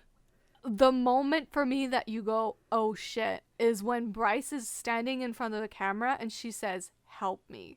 Yes. And you're like, oh no, something's gonna happen. She knows something we don't. Yeah. And Yeah. from then on, you're like stressed. Yeah, and then that's where we learn everything that Micah had planned, everything that he did, who he killed. Yeah. He was responsible for everything. This is where Lahaba dies. May she rest in peace. She Rest in power. But yes, and the Bryce also, she bought out her freedom as well. She did. Yes, she bought out Lahaba's freedom. I love that she was gonna celebrate it and like tell her a week later, and Lahaba was like, I peeked into your desk. I know. I already knew, but thanks, boo. I love her. Like, I feel like she was like a really good friend. She was a really good Yeah. friend, yes. She was there throughout it all. And she never let Bryce feel like she was anything less, you know? They were just Yeah. like, and vice versa, yeah, exactly. you know, because Lahaba is a slave as well, like you said. So She was also, a slave. and I believe sprites are just seen as lesser than to begin with, just Mhm. because they're not like, you know, fully formed beings Yeah. of flesh. Yeah. Yeah. Micah, man, guys, I expected him obviously to be a villain from the get-go. I did not get good vibes. Did you? Yeah. Oh no. Okay. I mean, yeah. No, meaning yes. I didn't get good vibes either. I feel like he had his own agenda, but I think I was still shocked to learn how deep he was in and Yeah. the fact that he did cause Danica's death. Did you buy Danica as a drug user though? Like, no, sorry, she was very, dependent on the drugs. Did you buy that plot, or were you waiting for something else to be revealed? I think I was waiting for something else.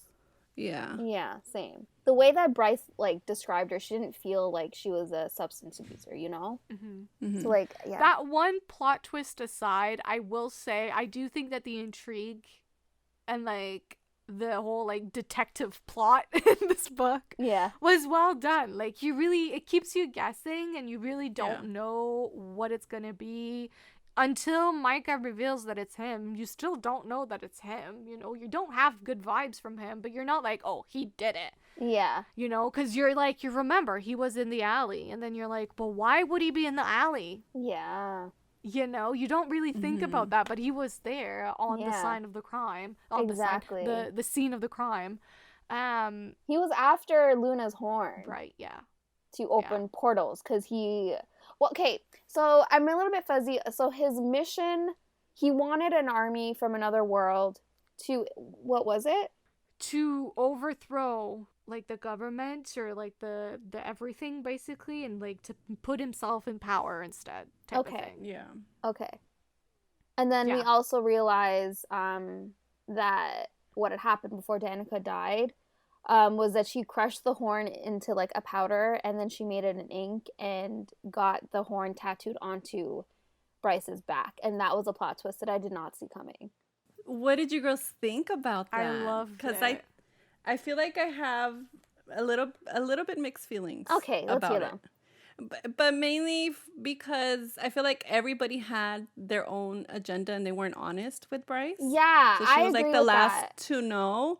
And the fact that Danica used her without letting her know, got her drunk and Exactly. got her That was tattooed. one of my pet So peeves. that was my only like little like issue. No, I was just gonna say, but because like for Bryce, it was a tattoo she got with her best friend, and she just thought that was it. Like it was just That was it. Yeah. a tattoo there to was... celebrate their friendship.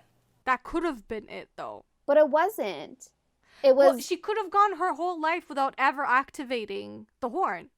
It could have just lived on her back and that was it. yeah, but Danica had another agenda that Bryce was not a part of. She did not get Bryce's consent to tattoo I the know, I horn agree on with her that, back. of course. Is Yeah. what like I think Yeah. Esther getting at, what I'm getting at. Yeah. I just think that Danica knew, I mean, obviously she knew what Bryce was, which we haven't said yet, but like she has a whole fucking star inside herself. Yeah. Yeah. She is the star-born princess, I guess. Yeah. Starborn heir, I guess. Danica knew that. Yeah. And while, of course, I agree, it was done without her consent, she was, basically given a beacon for demons to attack her, but she was also given the little necklace to protect her, so, it kind of balances that. Bryce was fine going her whole life without ever revealing what she was, and if she hadn't, and she wasn't using her power, which she wasn't, then the ink never would have activated anyway. But I think Danica was trying to protect her. Danica knew that the only person who could ever activate the horn was Bryce. Nobody else can do it. And Danica knew that her time was running out. I get that. Yeah. But she also did it. I'm not trying to hate on Danica. I just want to also make this point known. She also gave her the amulet to protect her from the demons because of the ink on her back that included the horn. She knew that Bryce would never leave this job. She did not believe, I guess, Bryce would have that growth or like that moment to achieve more, like the desire to achieve more, and like pursue something else in her career. So like that was also... she knew. She knew she could, or else she would never have put all the hints in place. The hard drive and the coat, the ink in her tattoo. I think it was like, if Bryce never wants to do that, she can. But if she ever wants to figure it out, I'll put everything in place so that she has what she needs to achieve what she wants. I just feel like Danica was shady, and I know she was shady for the right reasons. No, she was. I understand that, but I just feel like a lot of Bryce's agency was taken away in terms of like everyone's plan around her. Like she was not treated as like an equal, obviously. Yeah, but that's true of basically everyone in her life. Like a lot of people, have to earn her trust back or like lost her trust. And those friends really irritated me, and even in the end, like they weren't there for her. Yeah. When the friend slapped her at the club, it exploded. Got me so mad. Oh, I hated that. Yeah, you don't slap your friends. I'm sorry. No. Her and the other who was gone, Fury. Like, who never like checked in. Like I get it, like that was how you were dealing with things, but like they weren't friends. They weren't being friends. Yo, and also, sorry, last Danica shade. She slept with Flynn, full well knowing Bryce had a big ass crush on him. Yeah, she did. The betrayal continues. I didn't catch that. It's okay. If Bryce wasn't like, end friendship at the moment right now type of girl, and she was like okay with what happened and how it played out, then I'm okay with it. But from the summit and like essentially Micah dies. He did open a portal. Yeah, but it's okay. So there's the knock or whatever it's called. It's in like this big ass tank, and then like Lahaba, to save her friend, she breaks the tank, the fish tank, and all the water spills out, which kills her because she's a fire sprite, so she goes poof. But that kind of slows down Micah. Bryce runs upstairs. She goes into Jaziba's office. She takes out a gun, and we know at this point that Bryce is really fucking good with a gun because her dad was like really good with the gun, and he kind of taught her how to use one. So she's hiding in the office, and then Micah arrives, and then she shoots the motherfucker in the head, and then she takes the sword, Danica's sword, and slices the motherfucker in half from head to toe. Yeah. And then she burns the motherfucker, and then she vacuums him. I was laughing so hard that. as I'm shouting, "Yes, girl!" Like, I keep know. doing it. I was like, oh my god, are you really vacuuming Yeah. the guy? That was I loved amazing. it. No, but like what was also really masterful, sorry, we didn't even talk about it, but like the way that, so she was like ODing on synth because Right, yeah. Micah had used that to activate the horn to heal it, sorry. Mm-hmm. But then we have Hypaxia who like created a cure with like the venom in her leg, and like I love that like it was that small little scene that Hypaxia delivered it to Bryce, and then Bryce knew it was there, and like she knew that she had the cure, so she was like lucky she had to get to the office to use it. I love that it was like, I don't know, I just love how it happened. Yeah, and adjacent to that, the scene, you know, where Hypaxia is taking it out of Bryce's leg. Oh yeah. And Hunt is there, and he's being super supportive. I just want to say that I noticed that from that point on, I'm pretty sure it's from that point on, he starts talking in the we and the us. Yeah. And that, like, Bryce really loves that. Like, you see how important that is, that someone is seeing her as, like, you know, belonging with them in, like, a friendship way at this point. I mean, he does kiss her, so, like, it's kind of ambiguous if it's still friendship at that point. It was a whisper of a kiss, guys. It's so important for her to be seen as like, yeah, you're a part of this. Like, I claim you as my friend. I claim you as like my partner. You know.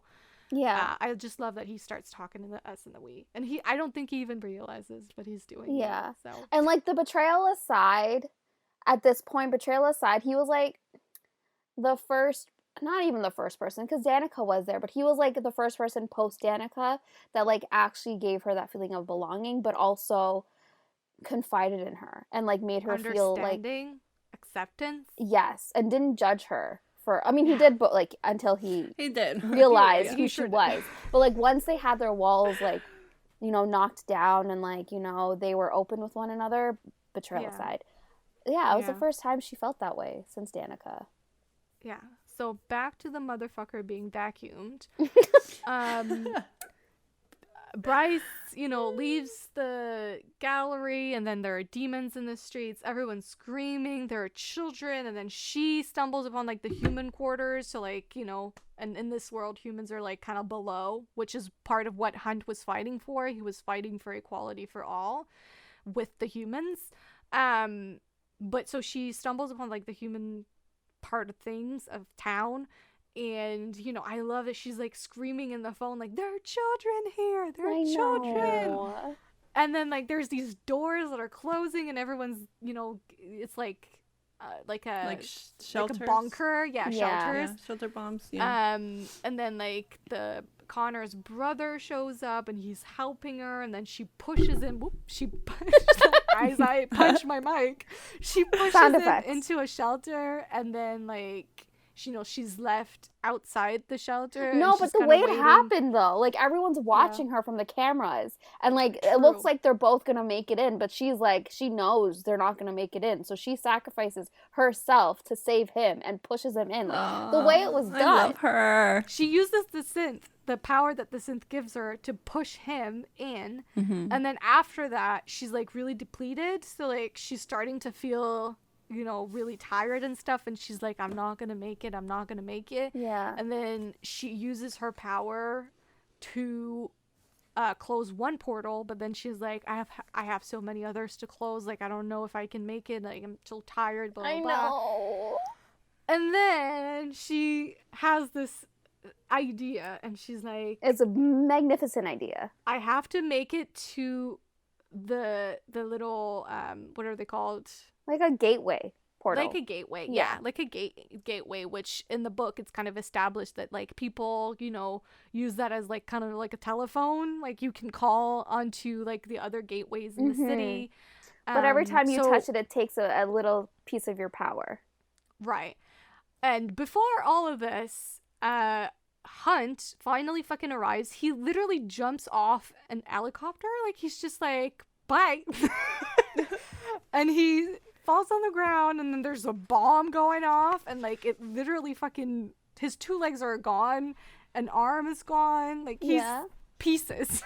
I know, and no one responded to her plea for help, for like her Right. plea to make the Well, drop. wasn't that after? No, that was before, and then the bomb goes off. Well, 'cause she's like, everything will heal if I make the drop, everything in this city will be healed because of my light, or like, because, so she's like calling on to someone to come help her. She's like, please, I need someone to just join me in this drop, to like be my anchor, blah blah blah. And nobody answers, and so, but then she hears a voice. Yeah, what? Okay, let me, there's two very important things happening simultaneously. She hears a voice, and it's Danica's voice coming from the gateway. And this is the little bit of life left of Danica that lives on the other side, that is calling to her. Of Bryce. Because of Bryce, yeah. But simultaneously, Bryce is kind of like, she's kind of telling Hunt, like, it's gonna be okay. Like, before she hears the voice, she's like, it's gonna be okay. They're gonna find us. Help is gonna come, blah, blah, blah. And then she says something, 3 words to him that we don't know what those words are. Yeah. What are those words? Was it I love you? Was it you're my mate? You can't leave me? I don't know. I think it was I love you. Or maybe not I love you. Maybe it was an equivalent to that. I don't know. I just love that, like, when Hunt is healed and he's trying to bring her back to life, he's like, say it to my fucking face, you coward. Yes. Anyways, so she hears this voice, so she goes to the gateway. She's like, Danica. And so she makes the drop, but she's unanchored because a dead body does not work as an anchor. So she's dropping and dropping and dropping, and everyone's looking at her numbers and like seeing her, where she's gonna hit, like, her power level. Yes. And she's absorbing all the power that people left in the gateway. Because there's this game where they like touch the gate and they give like a little bit of their power to the gate. So she's kind of taking all of that in, and she's dropping super low. And then they're like, she even surpasses her biological father by like a was 0.5 or like a right? like a 1 mark. I loved it. It was so petty. Yeah, right. Yeah. And Danica is with her. You know, Danica is falling with her because they promised each other they would make the drop together. Obviously, Danica died before that was possible, but she's with Bryce in that moment. And, you know, once they get there, Bryce is like, that's it, you know, it's fine. I've made the drop. And her drop powered everything. So, like, buildings were, you know, rebuilt. People were healed. Everything was healed in the city. Yeah. Because of the what is it called? The light. First light. The first light that she, you know, produces by making her drop. Anyway, once she's, you know, at the bottom, whatever, at the pit of her power levels, she's like, all right, like, this is just us now, you know, like, she's fine staying there with Danica. And it's like, she did that full well knowing, well, she thought she wasn't gonna make it through. She just wanted people to live and like the world to heal and Hunt to heal. So she's like, I don't care if I make it through. Yeah, and Danica is like, no. Like, why would you end your life? Like, that doesn't make sense. Why? To be with us? We're dead. We're not coming back. And that's okay. Yeah. You have to live on your life. And then think about the male that's waiting for you on the other side of that gate that you just healed. Think about him. And I love that Bryce is like, you're really going to tell me that I've got to go back for a man? I know. And then Danica was like, it's not about the man. It's about like the life. The love. And the life that she built. And she is building. Because through love, everything is possible. Yeah.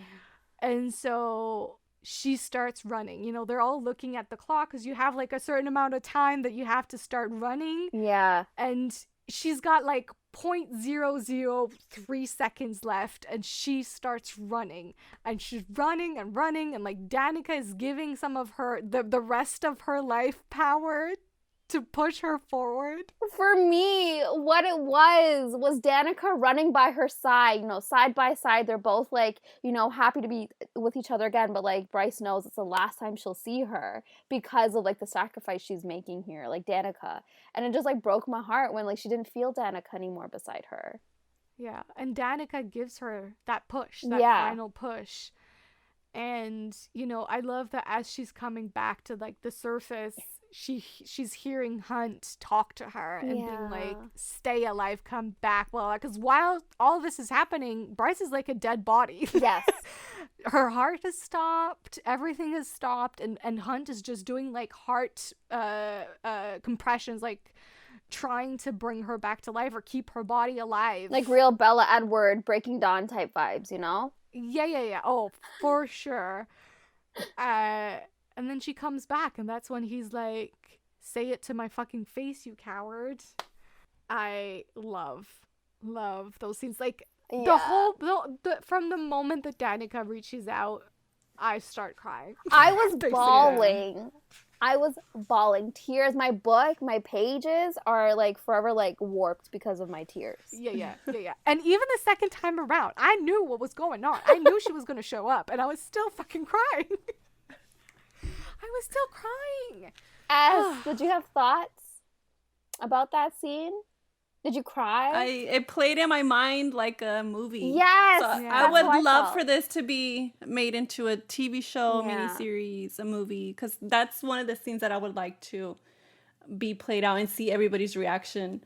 Them watching it from the summit and then them flying in and just watching the numbers go up as well. Yeah. And for me, it's like it really cemented how much they meant to each other. And like, some people don't understand like the importance, or like they don't put the same amount of weight on a friendship that they do on other relationships, like a familial bond or like a romantic partner. It's more so like, even people were like, were you and Danica like in a relationship? Is that why you're so hurt by her death? But like, not like, a lot of people don't understand how much a friendship could affect you. I mean, I don't have anything else to say on that front. It's just very true. Like, friendships are just as important, if not more important. Yeah. Can I just briefly mention that, did you guys notice the Cressley Cole shade in this book? When Bryce is talking about dating a vampire, and she's like, he wanted to go down on me and eat me at the same time. And I was like, girl, wait, you're not down for that? Cause I know. She was like, no, absolutely not. But I was like, the Cressley Cole shade. It's hot. Cressley Cole, queen of blowjobs, but also eating as you're giving a blowjob. Yeah, it's dinner and pleasure at the same time. Right. Me eating a McDonald's. Anyway, I just love that because it's like, we've read it and it's hot. So honestly, Bryce, I think you missed out. I think you missed out. She did. I mean, I can't speak from experience, sadly. But yeah. We wish we could. All right, we're losing it here.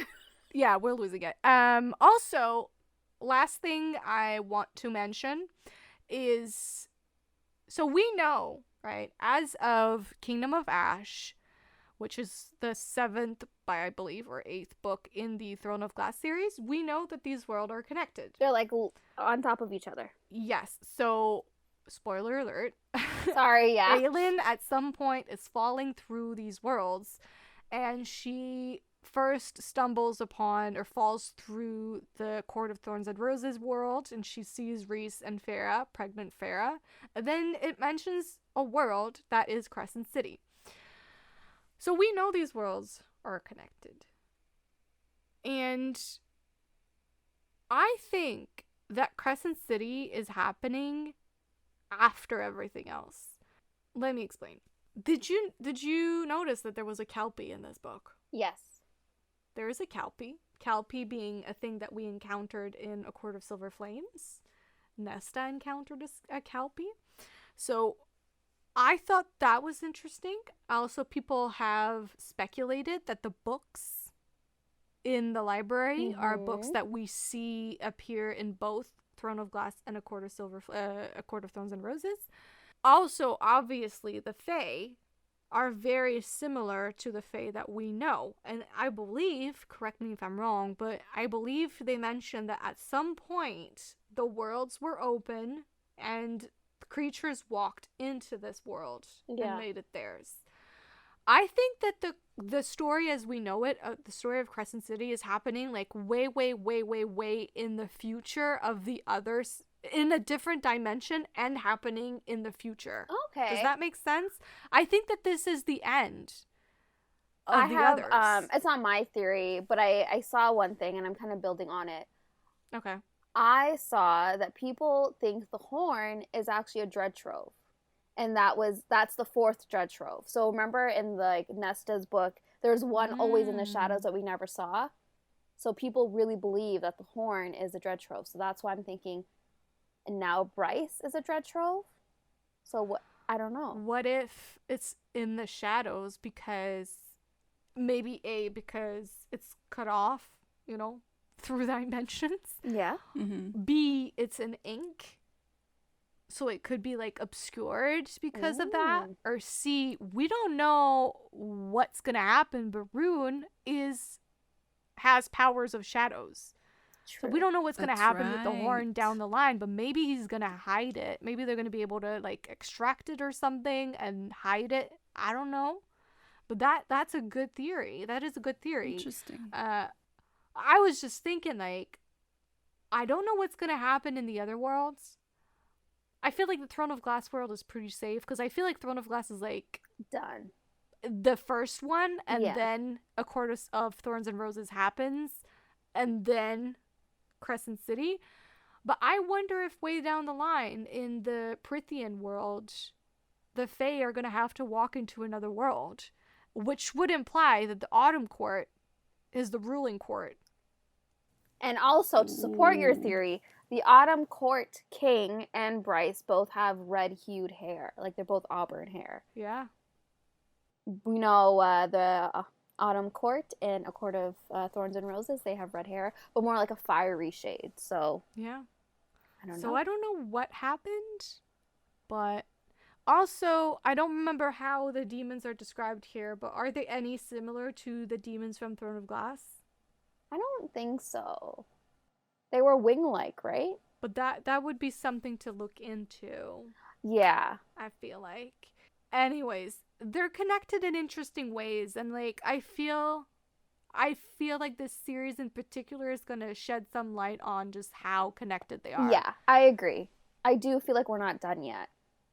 But I find it very interesting that she's at first it was very like subtle how she was connecting them.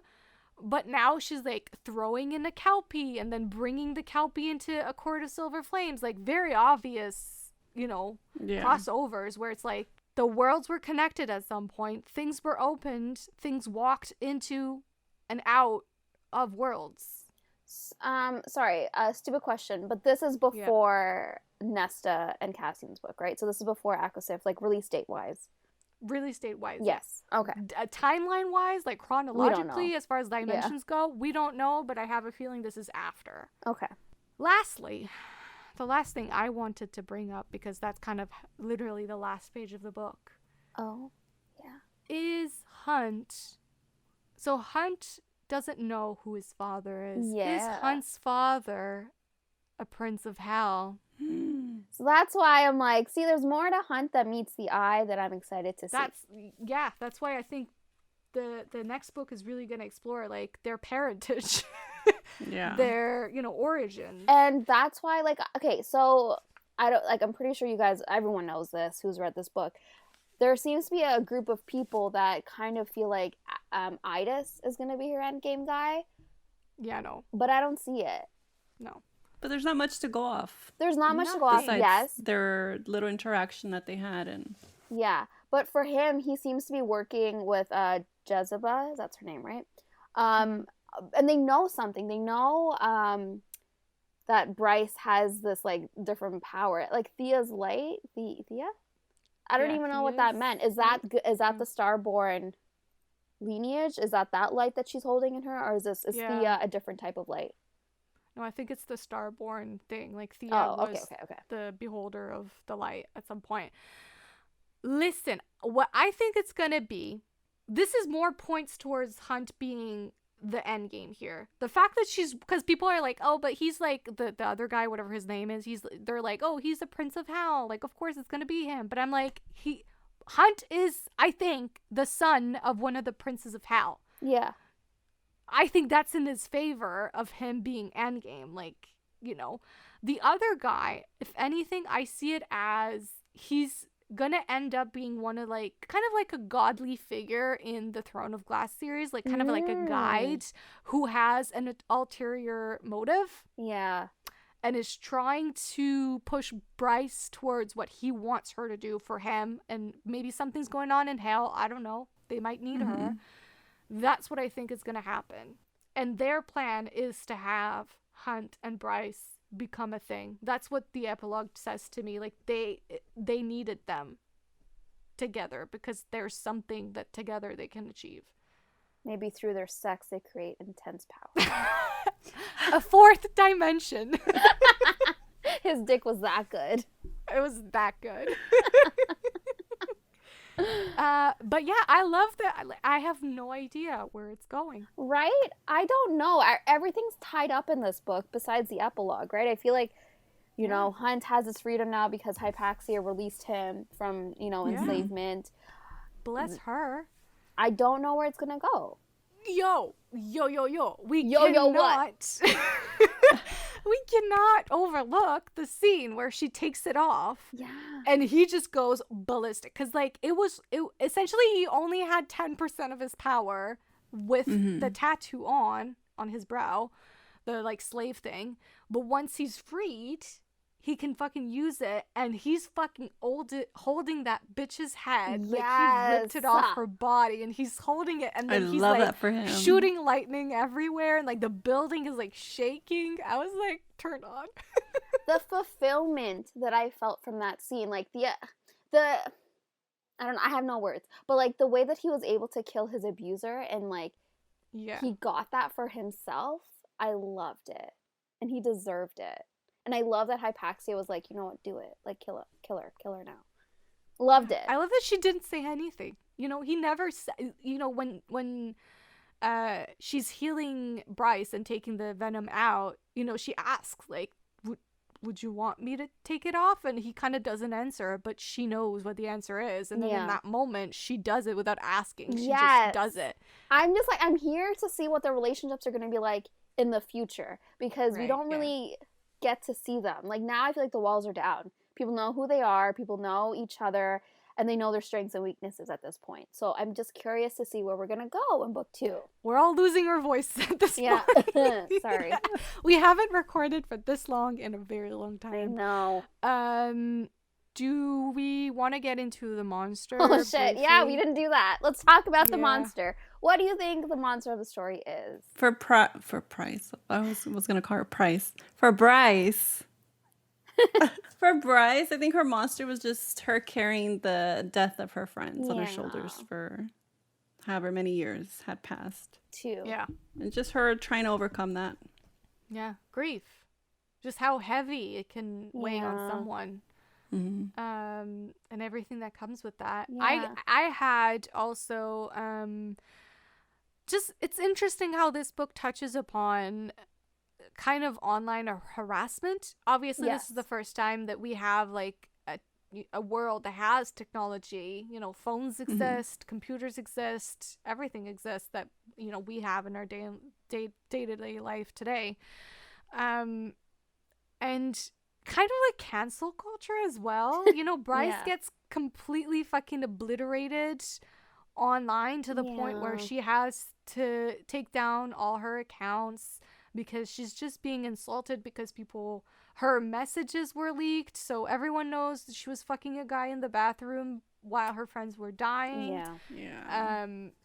And just everyone came down on her, and didn't give her a chance to explain, didn't give her a chance to just grieve. I think it's interesting how that's explored, and especially like in relation to, I think, a lot of how Sarah J. Maas herself is being treated online. Like, I notice a lot more of these authors that have to leave social media, or just like artists, singers, actors, actresses, like whatever.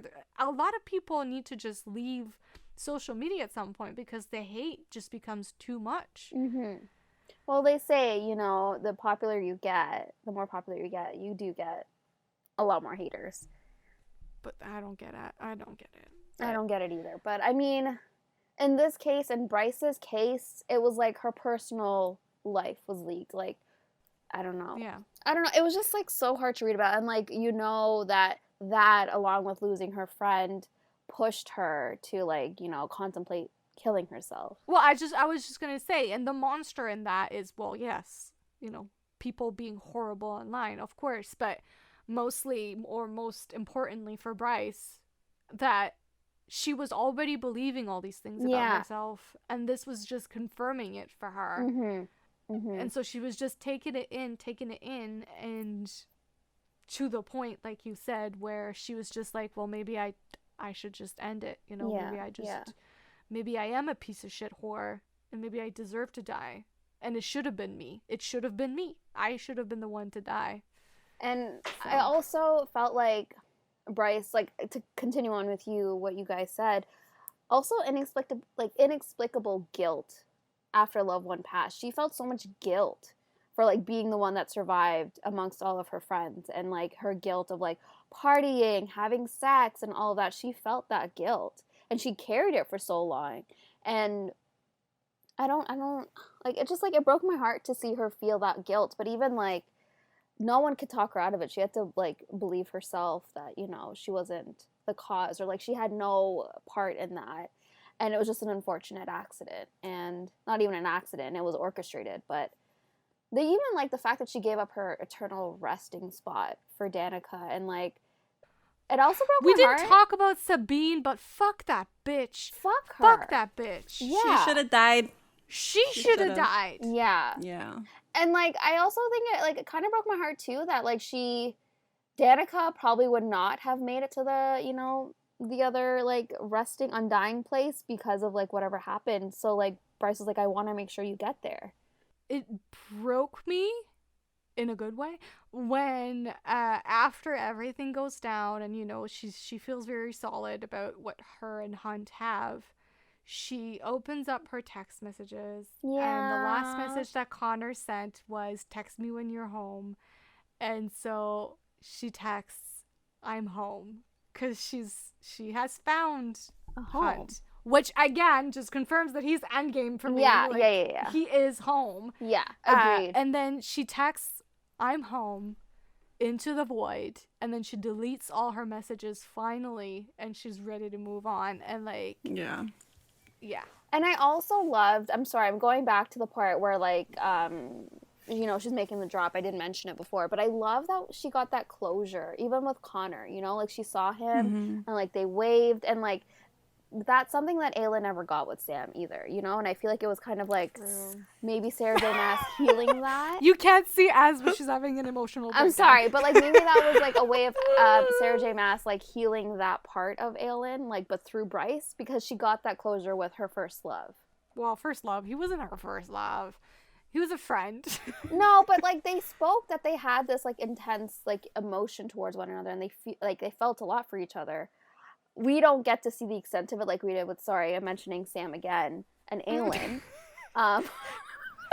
It's a triggering word. So, yeah, I mean, I think to an extent we didn't see it, but at the same time, I felt like the emotions were still strongly portrayed. Yeah. But I like that we got that closure. Anywho, did you guys have any other monsters? For Hunt, I felt like it was like literally society's construct, like, of course, yeah. With the archangels in a position of power, or like the Malachim or whatever they're called, in a position of power, but then like Hunt and like 200 of them, are enslaved to them, and like just the hierarchy as well, like just like how he has zero autonomy, And the only way for him to earn his freedom is to kill more people. But we all know, like, Micah was never going to let him go. He was probably going to leave one death there and be like, oh, I'll tell you when to kill the last person, and then just keep him forever. It's unfair and cruel that someone needs to sacrifice their own happiness in order to be seen as equal. Yeah. That should never be a thing anywhere in the world ever.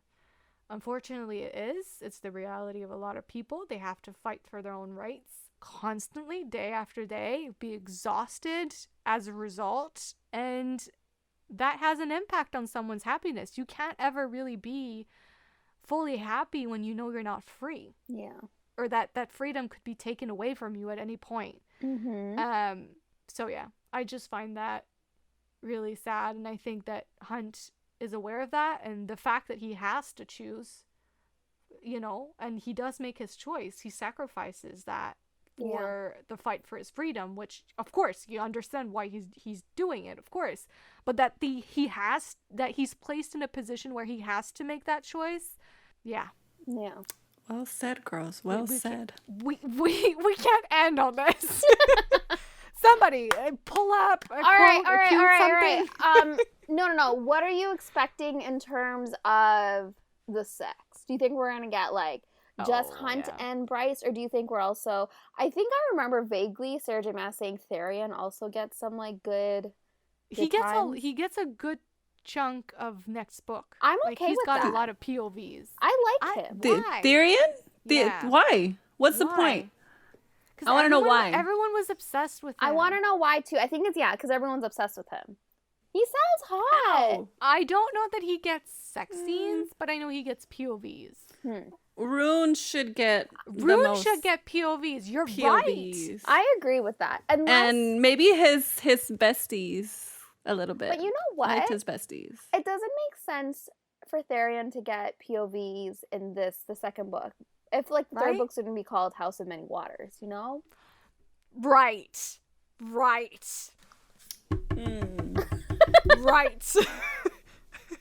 But I mean, I'm not opposed to it. I think he's a very like hot like character. I'm curious to see where she takes his character. I also want to know if his dick is different, but I don't think There's a slit, and it comes out. We're used to this. Anatomy lesson has taught us this. But he can also alter his form. He can just become like a human-looking male. Remember? No. Yeah, when he gets on land, he has like a certain amount of time. Oh my god. Okay, yeah, you're right. Yeah, so he goes between human form, man form, and like merman. Well, what if we want to fuck the fish boy? I think that's fine. That could be done. I mean, we're here for it. I'm here for it. It's okay. What's the point of him having legs? Okay. Yeah, I hope he doesn't like whenever he does get to like the time. Yeah. He stays a merman for some of it. Why are we assuming he's got times? I think he should have time. Sorry, I just want to say the reason why I feel like I noted him was when Bryce realized the betrayal from Hunt, and like he kind of like held her up because of how much like the betrayal was hurting her. Like he was kind of her support in that scene, and I loved that. So he got a lot of points there for me. I am looking forward to the sex. Yeah, definitely. They've got unfinished business to attend to. Yes. But I'm really hoping that she's not gonna throw in some wacky ass shit like a threesome or some shit that doesn't fit in this book. Or Hunt. I don't want Hunt to get time with her feet and only her feet. I will accept the feet over a threesome any day of the week. Okay, girl. but which threesome are you thinking Suck about? some toes. Huh? What threesome are you thinking about? Is it the one that Therion, Hypaxia, and Rune? Is that the one you're thinking of? No, I was thinking Bryce, Hunt, and Therion. Oh, no. I wasn't thinking that at all. That wouldn't make sense. I don't fucking know, No. girl. Like, everyone's always, like, crying out for threesomes in their books now, and I'm just not having it. But why? I get it. You like polyamory. I understand it. I read reverse harems. I mean, I read one. But at the same time... She's like, I read them all. I read one, I read them all. But I I'm an don't expert. see it here. In Sarah J. Maas books, I never see it. I mean, it's clear now that the threesome that she was hinting at before was the one in A Court of Silver Flames, which she took out. So that gives me hope that she's like aware that it may be hot, but does it actually serve the plot? Wow, that should be a saying every writer has on their desk. It may be hot, but does it serve the plot? Yeah, and I feel like that's a good motto to live by as a writer. Right. In terms of, what you want to do. But I also feel like I lost my thought is what I feel like.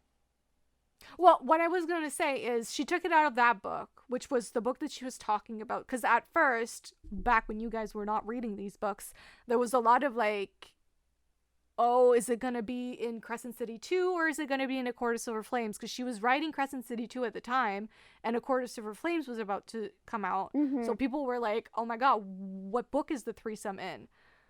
It was in A Court of Silver Flames. She took it out. Great. Thank you. But I'm scared that she saw the interest. Yeah. And that she might have thrown it in book 2. Yeah. I don't know. I'm not here for it. Okay, it doesn't even make sense with how this world is like set up. It doesn't make sense. And like you said, it may be hot, but it doesn't fit the plot. It doesn't fit the plot. There you go. Left me hanging there. I forgot my own motto. You did. But what I remember that I forgot, that like this group of people, I feel like they may just be like maybe a small group, might be a large group, I don't know, but I just feel like they just seem to have the loudest voices. Exactly. That. Yeah. Sorry, They have a lot of that. My alien dialect came into play here. Right. But what I was trying to say is that they may have the loudest voices and might not necessarily mean they're the biggest part of the fandom. I don't know. We don't know. Right. Like, find Therion a nice little fish girl. Or a fish boy. I'm okay with a fish boy too. Or like an boy. angel, a vampire. I don't know. Right. That's true. Someone that likes their fish raw, No. No. Seth went too far. No. She went too far. That's enough, Seth. That's enough. Log off. That was the limit. That was no. Anyways.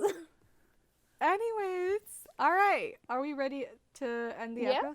episode? You guys don't have anything else you wanted to mention? No, real my quick? notes are all done. Last minute thoughts. All right. Any last minute thoughts, us? I don't You think seem so. to hesitate. You did. So that's why I feel like you might have a thought. I don't know. Do you have a thought? Any thought? About anything? She's like, head empty. Thoughts full of raw fish. That's enough. End it. End the episode. We gotta get off. Well, I mean, first off, this was a very long episode, so if you're still listening, thank you so much. I hope you enjoyed it.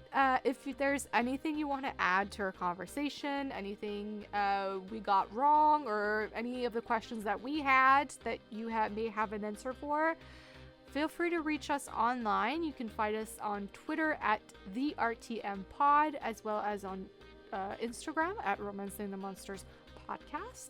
If you have, more to say, then you can always reach us on Gmail at romancingthemonsterspodcast@gmail.com. And we're also on YouTube now, so if you prefer that format, there's also captions on there. They're not great, but they are there. But if you want to find us on YouTube, just search for the name of our podcast, and you should be able to... Well, I just lost my earring through all of that. Sorry, I'm flustered. It just dropped on my lap. If you want to find us on YouTube, just search for the name of our podcast and you should be able to find us. Also subscribe while you're on there, because why not? And if you're looking for me specifically, I'm on both Twitter and Instagram at Foes and Lovers. And you can find me as on both Instagram and Twitter at About This Book. And you can find me, Seth, on both Instagram and Twitter at Pros with Woes. And also, please feel free to leave a rating or a review on any of the podcast platforms, that's a lie. It's only I always say this, it's only Apple Podcasts and now Spotify that you can leave a review. And yeah, like Em said, subscribe if you feel the urge, like we've earned it, I guess. All right. See you next week, guys. Bye. Bye.